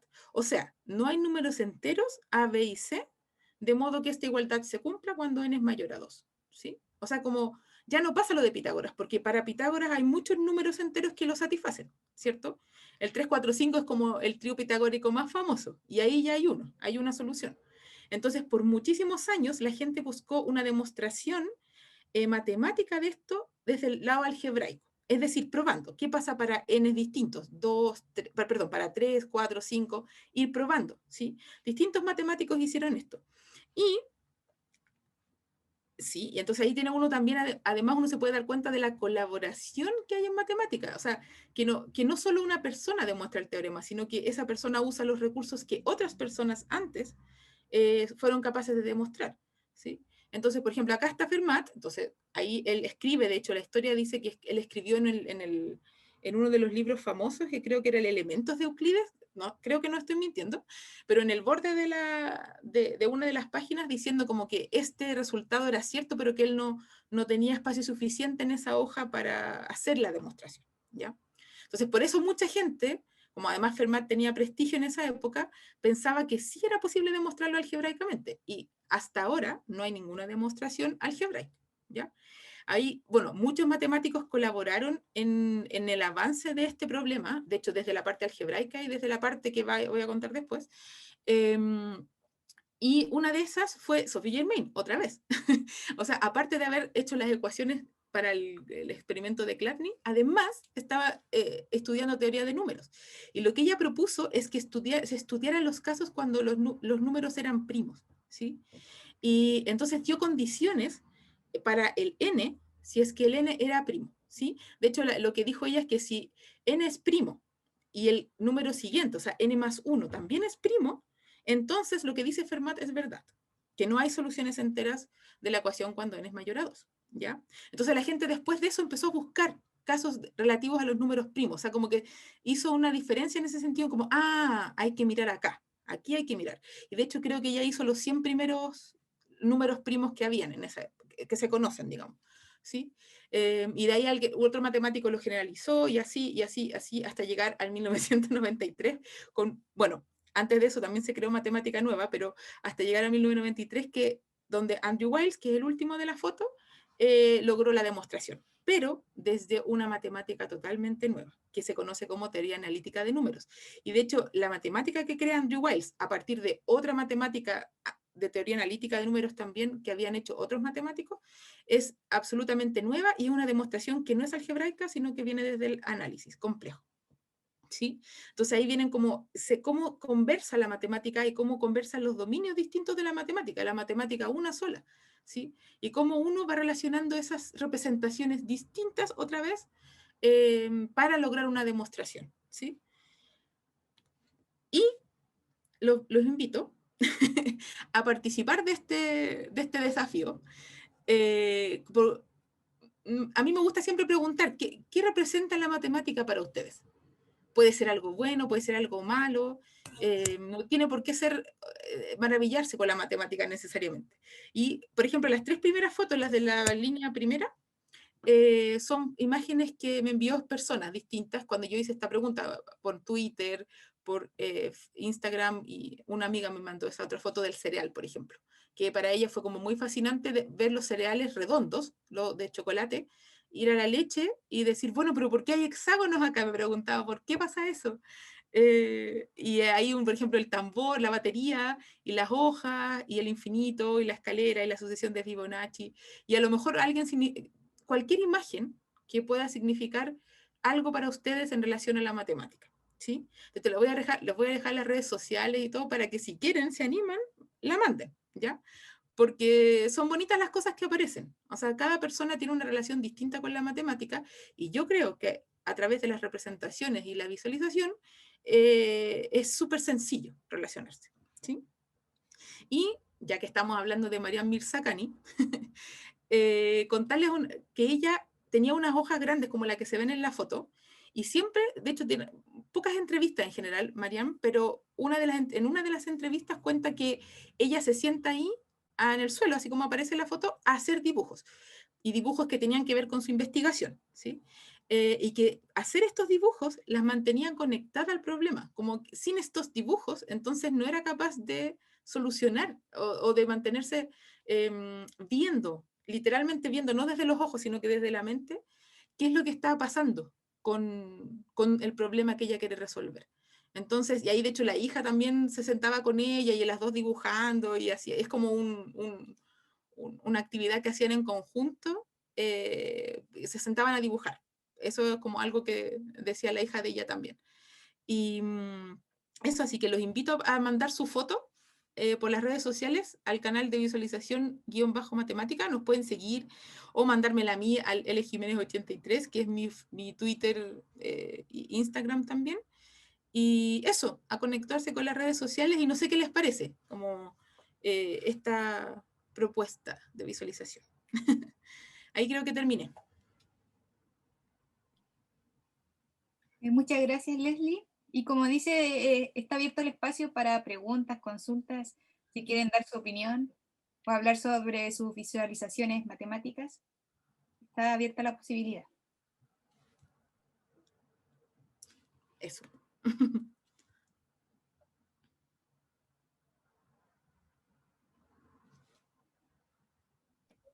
¿Yo ¿Sí? puedo?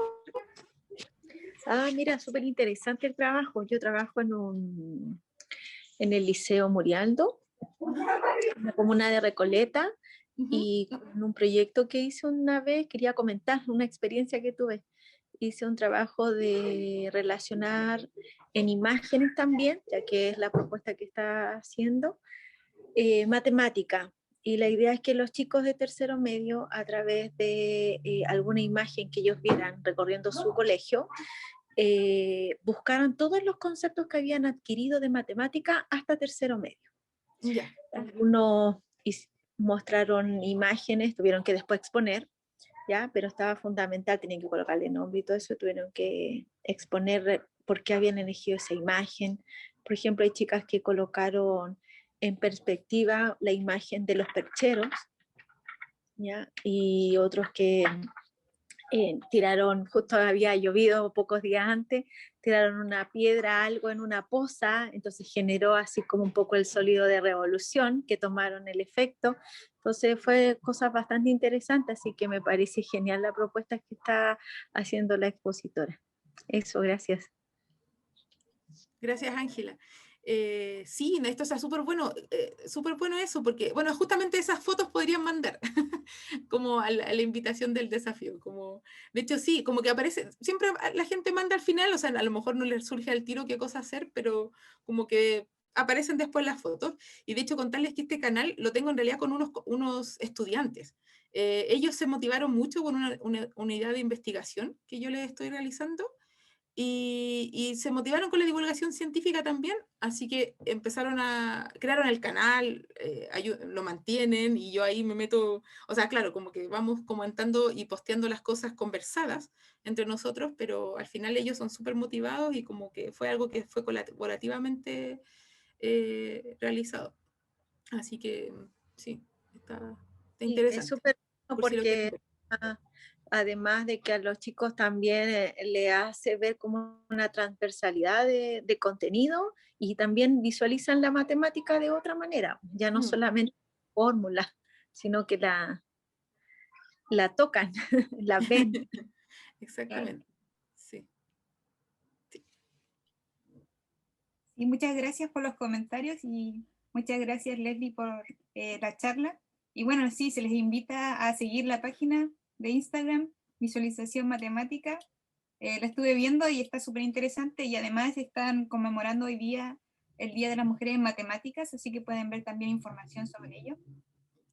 Y bueno, para ya dar paso a la charla final, nos encontramos aquí con bueno, exacto, me olvidé de decir las reacciones. Si quieren aplaudir y darle alguna reacción a las expositoras, se lo agradecemos mucho. Muchas reacciones, muchos corazoncitos. Y bueno, finalmente vamos a escuchar la charla de la doctora Andrea Vera. Ella es profesora auxiliar de la Facultad de Matemáticas de la Universidad de Valparaíso, investigadora asociada del anillo Matemática y Género. La doctora Andrea tiene un doctorado en Ciencias con mención en Matemáticas de la Universidad de Chile y tiene un postdoctorado en el Departamento de Ciencias Matemáticas de Durham University en el Reino Unido, y su área de investigación es el álgebra. Además es integrante del comité organizador de la Iniciativa Mundial del 12 de mayo. En esta oportunidad ella nos hablará sobre ciencia y feminismo, una articulación posible. Andrea, por favor, puedes comenzar cuando quieras. Muchas gracias, Paulina, por la presentación, y de hecho quiero partir agradeciendo a Paulina por la organización de este evento. Yo sé que es segundo año consecutivo que lo organiza, de hecho el año pasado también participé, y bueno, básicamente porque sé de carne propia, digamos, que quien organiza el evento, porque yo también participo en muchas organizaciones de eventos, al final es como un trabajo invisibilizado y quienes se llevan los aplausos siempre son los expositores y expositoras, así que quiero visibilizar ese trabajo y darte gracias, Paulina, por la organización. Ya, habiendo dicho esto, tengo que compartir pantalla. ¿Se ve? Sí, se ve. Sí, ya, perfecto. Entonces, bueno, yo no voy a hablar tanto de matemática en sí mismo, sino que mi intención es hablar más bien del conocimiento en general, de la construcción del conocimiento, entre otras cosas, ¿ya?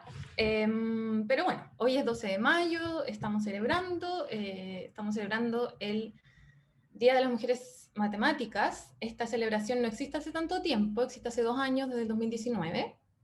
Y bueno, como han dicho mis compañeras ya en esta misma tarde, hay una razón por la cual se celebra hoy, ¿sí? Y es porque es el natalicio de Mariam Mirzakhani, que es una matemática muy importante, era más bien, de origen iraní, y es importante entre otras cosas porque ella fue la primera mujer en ser galardonada con la medalla Fields el año 2014.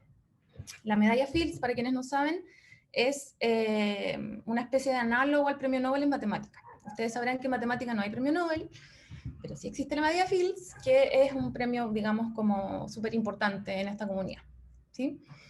La medalla Fields se entrega desde el 1936, se entrega cada 4 años, generalmente a 4 o 3 matemáticos y matemáticas. Bueno, resulta que Mariam fue la primera mujer, y hasta el momento la única mujer que ha recibido este premio. Es decir, pasaron 85 años en que ninguna mujer lo recibió. Entonces, bueno, primero preguntarles, o sea, ¿por qué? No sé, ¿no les parece raro o llamativo? ¿O por qué ninguna mujer se lo ganó antes, no? Además, cabe destacar que ese mismo año, el 2014, fue también la primera vez que se lo ganó este premio a alguien proveniente de Sudamérica, ¿sí? Y además, Mariam no solo fue la primera mujer, sino también la primera mujer, o sea, la primera persona proveniente de Irán.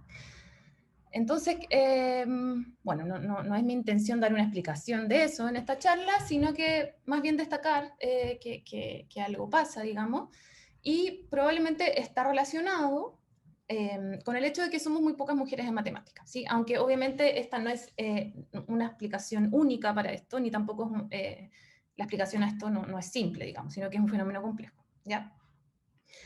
Pero no solo somos pocas mujeres en matemáticas, sino que en carreras científicas en general, y además, sobre todo en trabajos de producción de conocimiento, ¿ya? Es decir, hay pocas mujeres investigando en general. Aquí cuando diga investigador e investigadora me voy a referir a personas que trabajan produciendo conocimiento nuevo, ¿sí? Como lo que decía Leslie recién, en el fondo como expandiendo un poco la frontera del conocimiento. Entonces quiero partir mostrando algunas cifras, aunque ya Mariel mostró algunas, pero voy a así dar un panorama bien general de algunas cifras. Entonces, bueno, la primera es una buena noticia. La participación femenina representa más de la mitad de la matrícula total en las universidades chilenas. Sí, sin duda es una buena noticia, pero si hacemos un zoom a las carreras ligadas a la ciencia y tecnología, menos del 25% de quienes estudian carreras ligadas a las carreras de ingeniería y ciencias exactas son mujeres, ¿sí? Además, según UNESCO, solo el 31% de las personas con doctorado en Chile son mujeres. Y nuevamente, si nos restringimos al área de ingeniería y tecnología, esta cifra baja dramáticamente al 19%. Además, ya en términos de los trabajos en las universidades, no sé si todos y todas saben, pero cuando uno entra a trabajar en una universidad, como en general en nuestro caso, hay ciertas jerarquías, ¿ya? La mayor jerarquía se llama profesor titular, y bueno, ¿qué importa ser profesor titular? En el fondo el correlato que tiene esto es material, por una parte, tiene un correlato en el sueldo, pero no solo eso, sino que también tiene un impacto en la valoración social del trabajo, ¿sí? O sea, dicho digamos, en corto, es la jerarquía más valorada, digamos, socialmente dentro de la academia, y probablemente en algunos casos también tiene un correlato respecto del uso del tiempo, que es súper importante en estas carreras, ¿ya? Y resulta que solo el 22% de las personas con esta jerarquía en las universidades del Consejo de Rectores son mujeres, ¿ya? Entonces, a todo nivel, digamos, hay segregación, tanto a nivel horizontal, que es esto como de la elección de carrera, como verticalmente, ¿sí? Que es respecto a las jerarquías, ¿ya? Entonces, bueno, la cosa es que somos pocas, eso es un hecho, y bueno, uno podría preguntarse ya, ¿y qué tanto? O sea, ¿qué importa? Como ¿a quién le importa? ¿Realmente esto significa algo o es solamente una diferencia? Que podría ser una diferencia que no significa nada más. Pero bueno, aquí un poco la invitación es a desmenuzar esta pregunta en dos ejes, ¿sí? Primero es preguntarnos por las implicancias que puede traer en la calidad de vida de las mujeres el hecho de estar subrepresentadas en carreras científicas o en producción de conocimiento. Y también preguntarnos cuál es el impacto en la producción de conocimiento misma, el hecho de que sus comunidades sean tan homogéneas, porque, claro, aquí estoy hablando de la identidad mujer, ¿no? Pero si es que existe algo así. Pero el asunto es que quienes producen conocimiento es un segmento con características bien particulares de la humanidad, ¿sí? Las mujeres en particular no están bien representadas ahí, pero no solamente las mujeres, sino que probablemente también afrodescendientes, transexuales, etc. ¿Sí? Entonces, las mujeres no son el único grupo excluido de la producción de conocimiento. Y entonces, bueno, con respecto al primer tema, en el fondo, ¿de qué nos importa a las mujeres esto? Por una parte, recalcar que está súper bien estudiar lo que uno le plazca. Entrar a la universidad fue una conquista que ganamos no hace tanto tiempo, entonces no podemos dejar de reconocer que tener la libertad de entrar a la universidad y de escoger una carrera es algo bueno, sí, es una buena noticia, y sobre todo que en el fondo en las matrículas, al parecer, estamos bien equiparadas últimamente, ¿ya? Eso por una parte, pero tampoco podemos dejar de reconocer que no es inocua esta segmentación mujeres ciencias sociales, hombres ciencias exactas, ¿sí? Hay investigaciones que dan cuenta cómo los estereotipos que tiene el sistema educativo y también la crianza van delineando de alguna manera estas trayectorias y los caminos de estudio. De hecho, también hay unos estudios de los años 70, 80 que describen la desventaja de las niñas en la educación matemática como una de las razones detrás de otro tipo de inequidades, ¿sí? Especialmente, no sé, las relacionadas con el mercado o incluso las políticas. Entonces, al parecer, y de hecho también este es un nombre que se le ha dado a la matemática, actúa como un filtro crítico, controlando el acceso a muchas áreas de estudio avanzado que están relacionadas con el poder y el estatus en la sociedad. Entonces, al parecer, hay una relación no muy lejana entre matemáticas y poder. Creo que también es importante... se me olvidó pasar la diapositiva recién.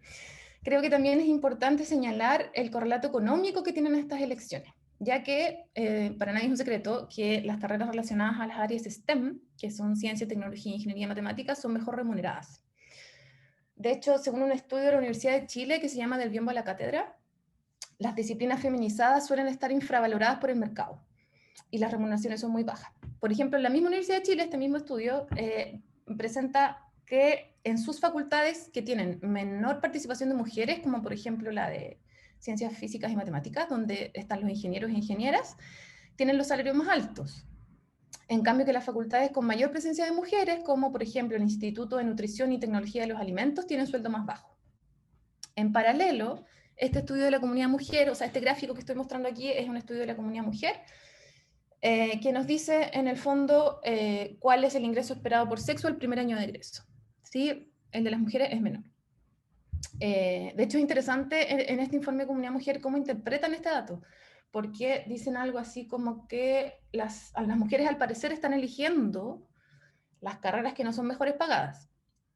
A mi juicio, esa es una manera de interpretarlo, porque también vale preguntarse si acaso no será un poco al revés. En el fondo, ¿no será que también pueden pasar las dos cosas al mismo tiempo? Las carreras más feminizadas sean menos valoradas por el mercado laboral.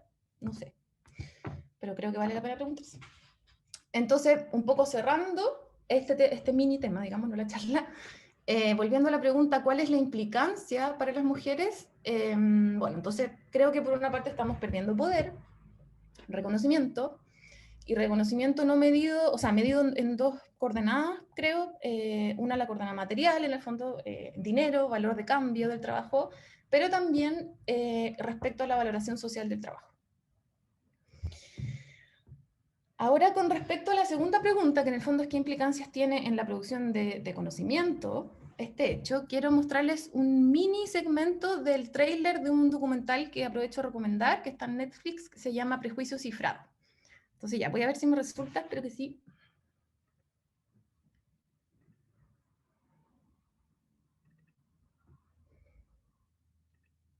¿Se ve ¿se ve YouTube? Sí. Sí, ya, perfecto. Voy.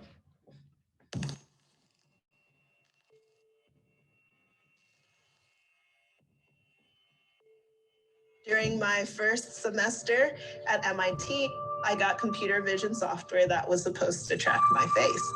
It didn't work until I put on this white mask. I'm thinking, all right, what's going on here? Is it the lighting conditions? Is it the angle at which I'm looking at the camera, or is there something more? That's when I started looking into issues of bias that can creep into technology. Our ideas about technology that we think are normal are actually ideas that come from a very small and homogeneous group of people.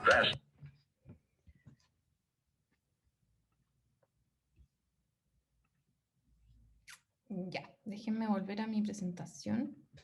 Ahí sí, ya. Entonces, bueno, básicamente este documental se trata de una investigación llevada a cabo por una investigadora afrodescendiente del MIT, una institución bien prestigiosa en Estados Unidos, que bueno, ahí cuenta, ¿no? A propósito, les pido disculpas por los subtítulos, son los automáticos generados por YouTube, no encontré una versión mejor, pero espero que se haya entendido algo. Entonces, bueno, ella como que trata de probar esto del reconocimiento facial con su cara, con su piel, y resulta que no lo reconoce. O sea, el algoritmo que está detrás de eso, al parecer, reconoce ciertos tipos de pieles normales, entre muchas comillas, ¿no? Eso por una parte, y después viene esta otra frase que creo que me voy a detener ahí más en lo que queda de la charla, que es, en el fondo, ¿de quiénes son estos supuestos? ¿Sí? De normalidad, ¿de dónde salen? ¿A quién le corresponde? Entonces, y aquí es donde entra algunas líneas teóricas que se han planteado desde los feminismos, por eso el título de mi charla.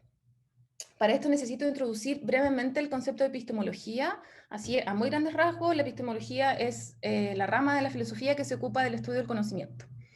Y así como muchas áreas del conocimiento, Paulina, perdón, ¿me estás hablando? No sé, pero no vemos que se mueva la diapositiva, no sé si... Ya. Sí, ahí sí. Ahí está. Sí, ya. Gracias. Entonces, así como muchas áreas del conocimiento, la epistemología tiene ha pasado por distintos momentos y corrientes.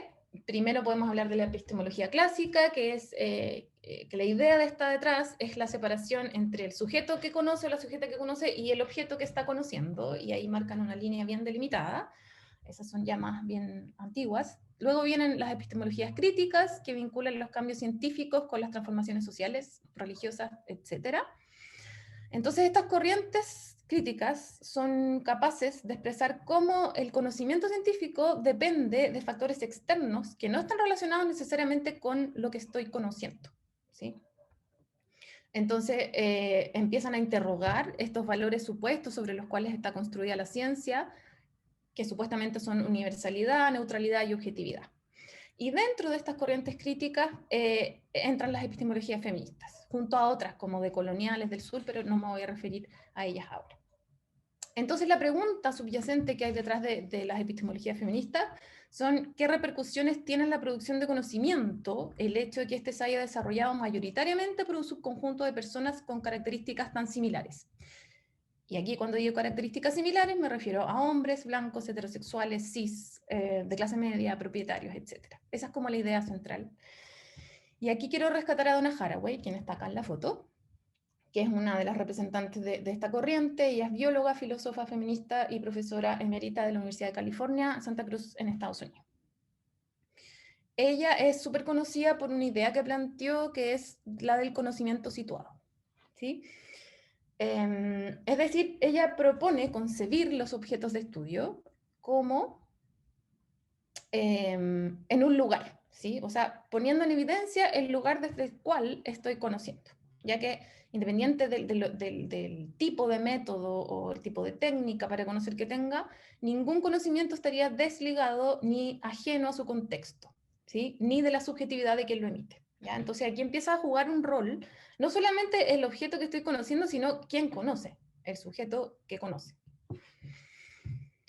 Entonces, por supuesto que el hecho de que la comunidad de los conocedores, por decirlo de alguna manera, sean tan parecidos entre ellos, tiene implicaciones en lo que conozco, ¿sí? Entonces, cabe preguntarse qué pasaría con la ciencia si es que la hegemonía cultural fuera otra, o si pudiéramos ver desde distintos lentes, etc. Entonces, para graficar un poco esto del conocimiento situado, quiero dar dos ejemplos. El primero tiene que ver con el lenguaje de la ciencia, ¿sí? Que no es neutral. Y en particular voy a referirme a la historia que se cuenta, que nos han contado sobre la fecundación, ¿ya? Entonces, esta foto la saqué de un libro de segundo medio de biología actual, que dice: de los millones de espermatozoides que ingresan al sistema reproductor femenino, solo una pequeña parte, aproximadamente el 1%, logra atravesar el cuello uterino. Muchos de los que lo consiguen mueren tras haber recorrido gran parte del oviducto. En el primer tercio de uno de los oviductos, algunos de estos espermatozoides se encuentran con el ovocito 2, que fue liberado desde el ovario, tal como se representa en el siguiente esquema. Entonces, bueno, si leemos con detención, lo que yo veo aquí, sobre todo si miramos los verbos con detención, es una historia épica, una historia de heroísmo, ¿sí? Entonces, de alguna manera las metáforas que hay detrás de esta historia están súper permeadas por los estereotipos culturales que se le asocia a lo femenino y a lo masculino, ¿sí? Entonces, aquí, al parecer, a la célula masculina se le atribuyen cosas como agencia, fuerza, capaz de penetrar al óvulo, algo activo, mientras que la célula femenina sería transportada, arrastrada, pasivamente, atacada, penetrada, etc. ¿sí? Entonces, aquí hay una narrativa, hay una decisión humana de cómo se cuenta la historia. De hecho, la filósofa española Eulalia Pérez Cedeño dice lo siguiente: la metáfora de la bella durmiente. El óvulo es una novia dormida que espera el beso mágico de su pareja que le infundirá el espíritu que le dará la vida. O la metáfora militar. Los espermatozoides son aguerridos guerreros que tienen una misión: asaltar el óvulo y conquistarlo, para lo cual deberán atravesar una serie de peligros, mucus cervical, etc.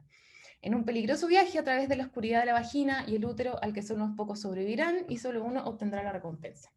Entonces aquí Eulalia da cuenta de dos metáforas muy generizadas, ¿sí?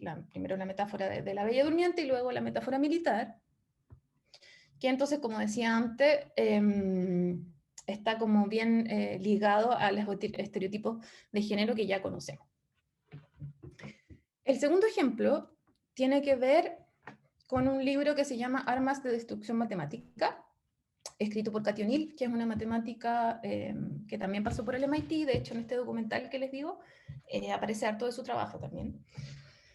Y en su libro ella plantea, básicamente, voy a ser reduccionista por el tiempo, que los algoritmos están lejos de ser neutros. Esto básicamente porque para que un algoritmo funcione hay que explicarle a alguna máquina alguna noción de realidad. ¿Y qué noción de realidad? Bueno, la de un humano, ¿sí? Y eso viene con sesgos, prejuicios, etc. Entonces, hay decisiones humanas involucradas en este proceso de otorgarle datos al algoritmo para que modele su realidad. Ojo que aquí no estoy diciendo que los algoritmos sean inútiles, sino todo lo contrario, pero sí hay que tener en cuenta que no son neutrales, ¿sí? Entonces, de pronto está bueno develar cuáles son los prejuicios o quiénes son lo que está detrás de estos algoritmos solamente para entenderlos mejor y para utilizarlos mejor. Entonces, ella muestra varios ejemplos. Uno de ellos es el algoritmo que se usa en el ámbito de la justicia en el estado de Florida, Estados Unidos, para dictaminar el largo de las sentencias. Entonces, se usa un algoritmo para calcular el riesgo de reincidencia, ¿ya? Entonces, mientras más alto sea tu puntaje en esto, más probable es que te den una sentencia más larga en tiempo. Entonces, estamos hablando de la calidad de vida de personas, ¿sí? O sea, sabemos que nadie quiere estar en la cárcel, que debe ser una experiencia terrible, y que mientras más largo sea el tiempo que estamos encerrados o encerradas, empeora, o sea, una de las miles de cosas que pasan a un ser humano, empeora su calidad de vida. Entonces estamos hablando de personas. Uno de los insumos de datos de este algoritmo es una encuesta que le hacen a las personas que están siendo procesadas, y una de las preguntas es ¿a qué edad tuvieron su primer control policial?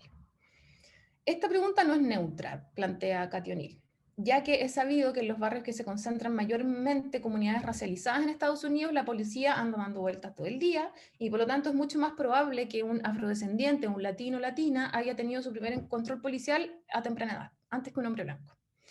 Entonces, en resumidas cuentas, este algoritmo produce y reproduce las lógicas racistas, ¿sí? Y nuevamente aquí estamos hablando de personas.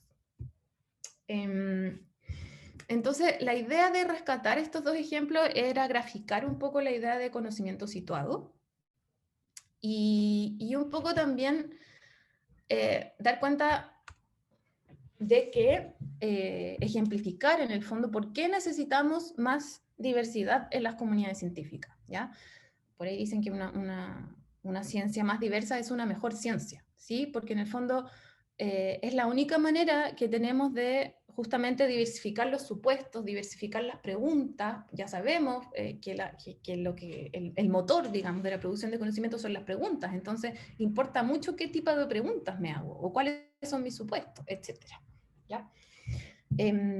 Eso, y quiero terminar haciendo propaganda de otro evento que tenemos ahora más ratito en el proyecto Anillos, un conversatorio que vamos a presentar los resultados de un proyecto internacional, el Gender Gap Project in Science, y más información la pueden encontrar en las redes del Anillo Matemáticas y Género. Muchas gracias. Muchas gracias, Andrea. Pueden aplaudir y hacer sus reacciones. Y también abrimos la instancia por si tienen preguntas, consultas, comentarios sobre la charla de Andrea.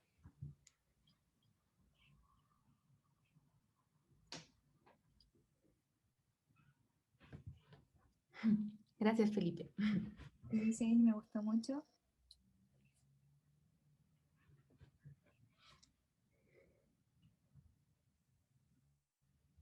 Y Isidora dice, me pareció una charla muy interesante. Angélica, muy interesante el tema.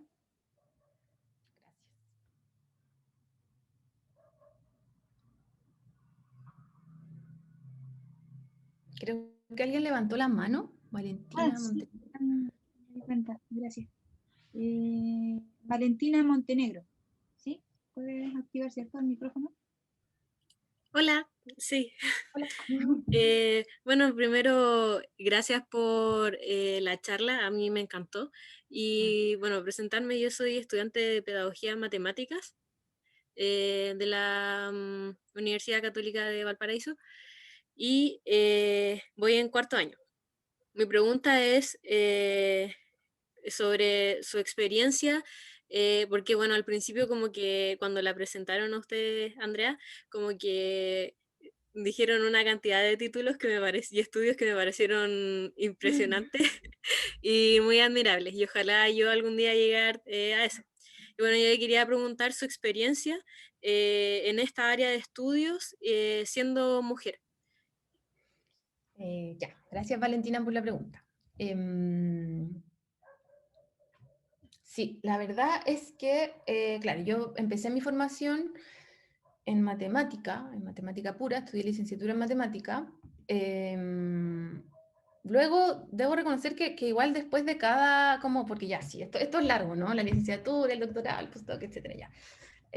Pero debo reconocer que igual después de cada término de hito, siempre tuve dudas, en realidad, como de sigo, no sigo, y bueno, ahora que con Mariel, de hecho, somos parte de este proyecto de Anillo Matemáticas y Género, en el que estamos mapeando el campo científico de la matemática, mapeando también las experiencias de las mujeres en este campo científico, siento que ahora entiendo mucho más esas dudas en la medida en que me doy cuenta que son dudas compartidas, ¿sí? Porque el hecho de, claro, uno puede preguntarse, bueno, pero ¿y qué tanto ser la única mujer o ser pocas mujeres? Como que, ¿por qué significa tanto? Yo la verdad no sé, pero sí significa harto. Y por eso cada vez que llega una colega mujer, para mí es súper importante. Y las redes de mujeres también hemos constatado que son muy importantes en términos de experiencia para las mujeres. Entonces, claro, si me preguntan por mi experiencia, ha sido buena en general, pero no exenta de dudas, que creo que está bueno explicitarlo, porque en general se presentan estas trayectorias como muy, muy lineales, muy uniformes, muy sin dudas, muy sin problemas, y en mi caso al menos no ha sido así. Y de hecho siempre he tenido otros intereses, y la matemática, y probablemente otras áreas del conocimiento, tiene esto que se cree que es como malo tener otros intereses, o no sé, o que te va a quitar tiempo, no sé. Entonces, mi trayectoria en ese sentido no ha sido para nada una trayectoria usual, porque siempre me entretengo con otras cosas en el camino, ¿sí? O sea, ahora, por ejemplo, es el anillo, ahora me interesan mucho más los temas de los que acabo de hablar, ¿sí? Como de construcción del conocimiento, sesgos de género en la construcción del conocimiento, etc. Entonces, esa más o menos ha sido mi experiencia a grandes rasgos. Rocío, Gracias Navas. por compartirla y por responderme la pregunta. Gracias a ti, Valentina, por la pregunta. Rocío. Sí, hola, yo me presento, yo soy Rocío Navas, soy una mini y futura física. Y bueno, yo creo que aquí va a pasar como, mi pregunta va por medio de, primero, de una experiencia personal, y segundo, por algo que creo que todas las mujeres aquí que de cierta forma nos interesa la ciencia hemos vivido. A mí me interesó la física después de mucho tiempo en mi vida, y yo me fui dando cuenta con el tiempo también de que era porque yo era mujer, y llegué a la conclusión de que, chuta, a mí me hubiese gustado más la matemática y la física si hubiese sido hombre, y me hubiese gustado antes si hubiese sido hombre, y si no hubiese sido mujer. Y eso me pareció muy, muy duro, porque yo dije, chuta, mi papá es matemático, viví en un entorno feminista, y aún así me pasó eso a mí. Entonces, mi pregunta es como la siguiente, porque usualmente hablamos del techo de cristal, ese lugar donde las mujeres llegan y ya no pueden seguir subiendo. Pero actualmente en Chile, y bajo la radiografía del Ministerio de Educación, la brecha de género se empieza a generar desde cuarto básico. Entonces, ¿podemos hablar de un techo de cristal realmente en la ciencia cuando vemos que los niños y los adultos realmente nunca se cuestionan este tema? Y ha existido durante décadas, y desde nuestros cimientos como personas, desde cuarto básico, que tenemos 8 años, una discriminación con respecto a qué es lo que quieren las niñas y qué es versus lo que se implanta en las ideas de lo que pueden hacer las niñas o no. Sí, muy interesante tu pregunta, Rocío. Claro, yo creo que a veces pecamos, y por eso quise en esta charla como dar un contexto más grande, como de ubicar este fenómeno techo de cristal, etcétera, como si fuera algo aislado como del entramado cultural, ¿no? Porque claro, o sea, yo también soy feminista, pero no por eso no me pasan las mismas cosas que le pasa al resto de la cultura, ¿no? O sea, no por eso estoy exenta de los mismos sesgos, cuando hago clases trato de ser súper autoconciencia, o sea, y eso yo siento que es lo que me ha regalado el feminismo, solamente la conciencia, nada más. Como de, o sea, no podría decir que quizás en la práctica hago cosas súper distintas, porque estamos todos en este entramado, ¿sí? No estamos afuera.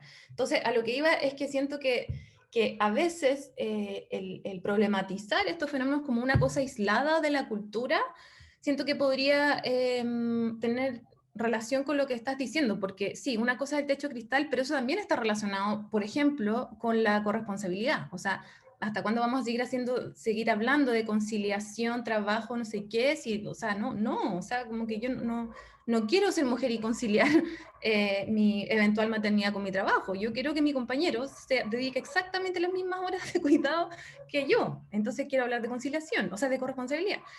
No sé, también tiene que ver con una ley de aborto, tiene que ver con todo. Entonces, probablemente, no sé si respondo a tu pregunta, pero hay que darle espacio al entramado cultural para explicar estos fenómenos. No solamente explicar el techo de cristal como un fenómeno particular que pasa en las facultades de ciencia e ingeniería de cierto país, ¿no? Eso tiene que ver con muchas otras cosas y tienen que pasar todas las cosas juntas a la vez, creo. Muchas gracias. Gracias. No sé si hay alguna otra pregunta. Muchos comentarios buenos en el chat. Y bueno, le agradecemos de nuevo a la profesora Andrea por su participación y nuevamente pueden reaccionar y poner aplausos, y a todas las expositoras también y a ustedes mismos por la asistencia, por compartir el evento en sus redes sociales, y esperamos que este evento haya sido informativo, relevante y una instancia enriquecedora de tomar también conciencia sobre el rol de las mujeres en matemáticas, y también que les ayude en su proceso de formación si es que están participando o estudiando en la enseñanza media y en la universidad. Y bueno, esperamos verles. Están cordialmente invitados a todas las actividades que el Instituto de Matemática de la Pontificia Universidad Católica de Valparaíso realiza durante el año. Gracias, Paulina. Gracias a todos y todas. Que tengan buena tarde.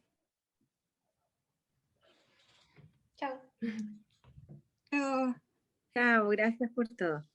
Bueno, muy bien. Gracias.